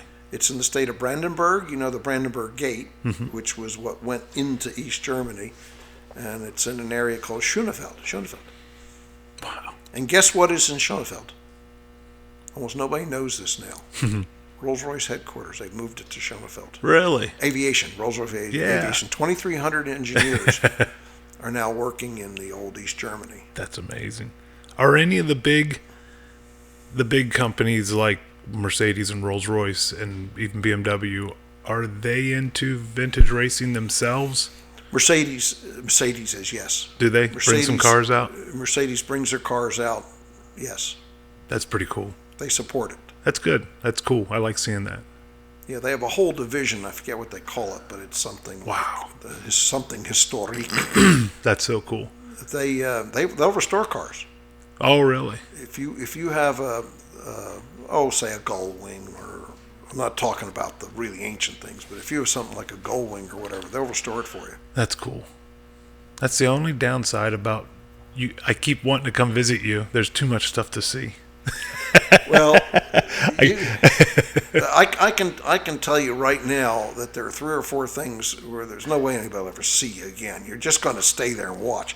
The Dorset, The steam fair. the Great gotta Dorset see that. Steam Fair. You're going to see that. I got to see that. But I'll tell you another one that virtually nobody knows about and nobody goes to, right? Because it's not the kind of thing most people want to see. There's an area of London called Kew. Now, the women know about Kew Garden. Okay. It's one of the greatest horticultural gardens in the world. You know, all the greenhouses and outdoor things and all that. But right across the bridge from Kew Garden is Kew Pumping Station. Really? It's where they used to, many, many, many years ago, pump water out of the Thames River Oh, wow. for the City of London. It's got 2 Newcomen engines in there. Really? And on certain days, they run them. Oh, how, One of them how is big are they? One of them's a 112-inch cylinder. And if you've never seen a Newcomen engine run, That's the kind of engines you can stand inside of. oh yeah, it's atmospheric. Nope, they didn't run with steam pressure, because they couldn't contain the pressure. Yeah. So it's an atmospheric engine. And do you know how a Newcomen engine works? A Newcomen engine looks like a huge vertical steam engine.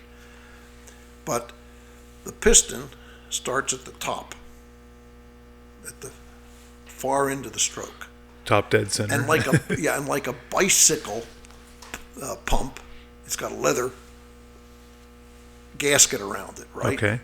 And then they pour water on top of that, maintain water for the seal. Now, the term engineer was the man who ran a Newcomen engine. The first people to use the term engineer were for the people who ran Newcomen engines. Okay. So this guy stands there by this great big thing, right? He's got all these levers he pulls. Operates, yeah. So he pulls one, and cold water sprays from like shower heads into the cylinder, to get it all cleared out. Yeah. Then he shuts those. This is to start the engine. Then he shuts those. And then he pulls another lever, and steam goes in from various steam ports, but it's like a half a pound of pressure, right? Okay. And they do that for a while until the walls get warmed up and all that. Then they drain all the water out. Now the walls are warm. Pull the lever that lets the steam in. Then he shuts that and quickly pulls the shower head lever, and it creates a vacuum. Really? And the piston goes, whoom. Wow. That kicks it. The piston pulls straight down, and it's attached at the top to a walking beam. You know what a walking beam is? Yes. It looks like an oil derrick. Yep. Oh, yeah. Oil pump. Mm-hmm. But because the rod on a piston cannot articulate in Really? a steam engine, You- it can't bend like in a car. yeah. It can't do this. It's fixed. Right. It only goes in one direction, and it pulls a chain. Mm-hmm. And the beam is going through an arc, right? Yep. The beam is going through an arc so that it can't be in line except at one point. So you have to use a chain. Yeah. So this thing goes, and the pumps 1,000 gallons in one stroke. Wow. And then it's counterweighted, and it goes back. The The other guy pulls the right levers again. fires the other one. Right. Wow. Now, a guy named James Watt. People think he invented the steam engine. He didn't invent the steam engine. He made the steam engine work well. Yeah. His greatest invention, if you could talk to him, and he wrote about all this, the thing he was most proud of was making a steam engine power the apparatus in two directions. Power up and power down. Right. Yeah. How do you do that? With a walking With beam. a walking beam. Yeah. How do you do that? You look carefully at what he did, and you go, Is it just an inverted cylinder on the bottom? No. It's only one rod and one piston going to the same point. Yeah. But instead of the rod, it's not a chain. Instead of the rod connecting to the beam, on the beam are two rods that come down a short distance like this. Yeah, about 8 One inches, at 9 inches. one out at the end, yeah, and one in a little bit. Okay? And then they are then joined by a longer rod. So it's parallelogram. Oh, wow. You see what I'm saying? You got two Yeah. here and one here, and the rod is attached to the outer end of that, and this thing moves out and in and out, And catches and it going in. both ways. and you can get a power stroke in each direction. And what year was that? It's called a parallelogram mechanism. Jesus. That first end, the big engine, the water pump, what year was that made in? Those were made in 1712. That's when the 1712. first ones were made, and they were used in mines. Yeah. Pump water out of mines. There's one of those at the Henry Ford. Yes, that's a Newcomen engine. Okay. Okay, great. That's Newcomen, but they don't run it. Yeah, but I've looked at it because I just remember looking at it, and I read about it, and it's a water pump to get water out of a Right. mine from the 1700s. And That's I'm right. looking at this thing, and there's huge steel castings for the walking beam, and I just remember thinking at the time I thought I had no idea they had this stuff in the 1700s. It's an engine. I mean, it's an engine. It's moving. It's a pump. Those were smart guys. Yeah. And that was Henry Ford had gotten that out of France somewhere in No, a he mine. got out of England. England. Okay, it was in a Came out mine. of Cornwall. Okay. Came out of a Cornish lead mine. And that alone amazes me. That was 1928 or 9 when Yeah. he got that and brought it to the States. Well, there are several of those in existence that ran continuously, Jeez. more or less, for over 100 years. And worked fine for 100 That's years. right. God, that's so cool. And so That's just so cool. Well, the history of transportation, if you want to really come back to cars someday. No, yeah, I don't mind. the You and I are the same. We like anything old. Well, the history of transportation was to figure out how to put a steam engine on a wagon. Yeah. I mean, it really was. And of course, the first guy to do it did it for the French military, and that was Cugnot. Okay. And then after that, there were lots and lots of people in England in particular who did it in one way or another, like Trevithick and some of these guys who put, steam engines onto buggies. Yeah. And then there were people who said, well, what we really need is what's called a plateway. A plateway, because these things are going through bumps and Can you imagine trying to run a steam engine and, Yeah. on A dirt road yeah. and gravel and Well, everything. Yeah. Yeah. Can you imagine? So they said we need a plateway. Well, plateway is a smooth road. Oh, okay. So they started making plates, first out of wood and then out of iron. The Really? wheels would stay in place. And then they put flanges on them. It's called a flange plateway. This is all pre-railroad. So these things Jeez. it was an early railway. Yeah. Yeah. That's really what it was. Then they said, why don't we just Build rails. build a railway? Yeah. Ah, I didn't know that. I'd never heard of the plateway. That's cool. Man, that's neat stuff. Well, there are lots of places in England where you can go actually see these things. That Where train they've museum you sent me was amazing. It's a huge train You won't museum. leave there for a couple days. That's on my list as well. And then there's right in the middle of the city of London, Covent Garden is a museum that's not real big, but it's fascinating. It's the London Transport Museum. But the part in there about when they built what we call the subway. Okay. In England, a subway is where a person walks under the road. Americans go over there and they see a sign that says subway. They go down there and say, "Where the hell's a train?" That's just where they go, just to go underneath the road. That's it. Just a tunnel. Passage. It's called the underground. Okay. What we call the subway in England's called the underground. In Paris, it's called the metro. Where do they call it a tube? Well, a tube is a nickname for it in Okay. England. Okay. I thought The official name is the underground. the underground. Man, that's cool. But what I was going to say is, if you go in there and look at the earliest underground stuff, you know what the challenge was? Keeping water out? No, No. that Or they air. could do. Air? Smoke, Oh, yeah. because they were steam locomotives. Yeah. How do you run a steam locomotive underground? True. It's got to go somewhere. Yeah, and they had all these vent systems and ways Wow. that air would, push flow it out. through, and the things you don't think about. Yeah. And I'll tell you another one to think about sometime. When you're laying in bed and can't go to sleep, think about this. England has a huge network of canals, right? They go Yeah. everywhere, all Yeah. over the place. The water in a canal has to flow downhill. Where's the water come from? Man, were they pumping it up there? No, that's too hard. Okay. You think about it, how do you keep water in a canal?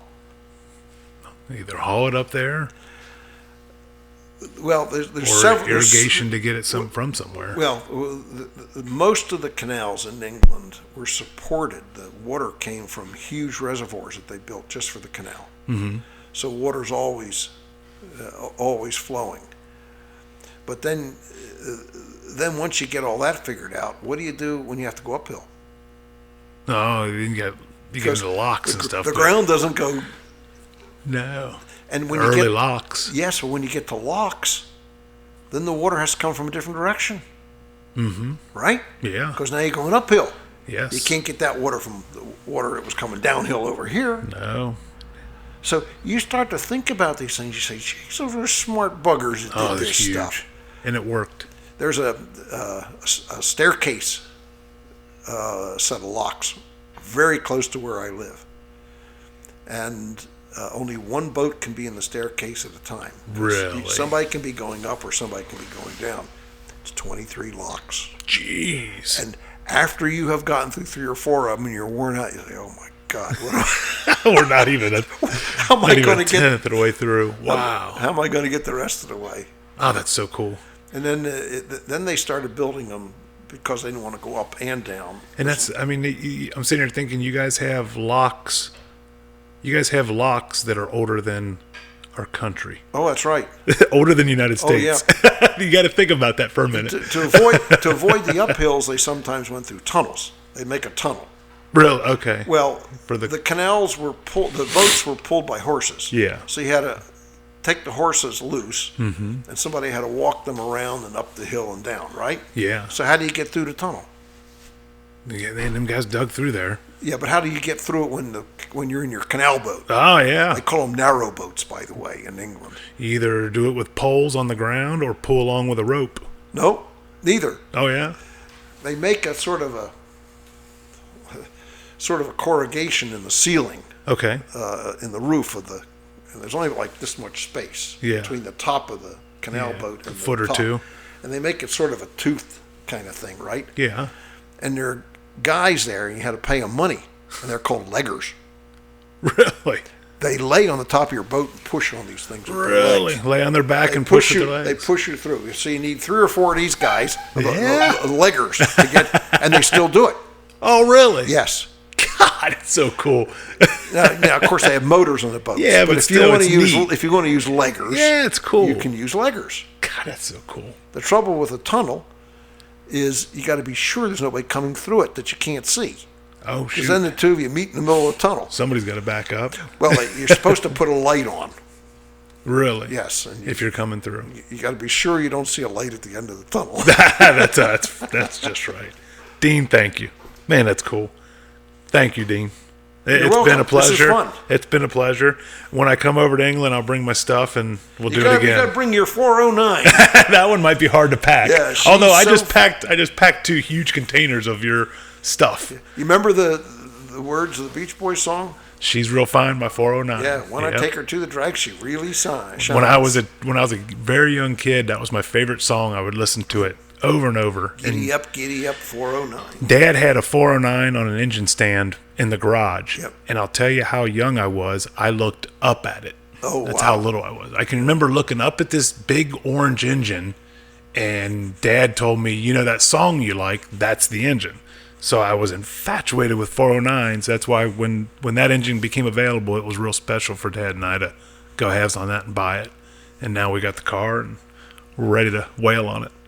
I think you ought to ship it over and drive it around.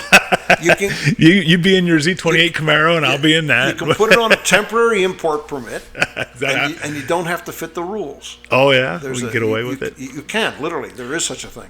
That's cool. You mentioned something earlier that I just thought was interesting. As you know, living here, you guys, you're not. If you were saying about you can't have numbers on a car on the street. If you have a street car with a number painted on the side, that's considered a racing number, and that's a no-no. That's illegal. You see people doing it once in a while, but that's a no-no. That's cool.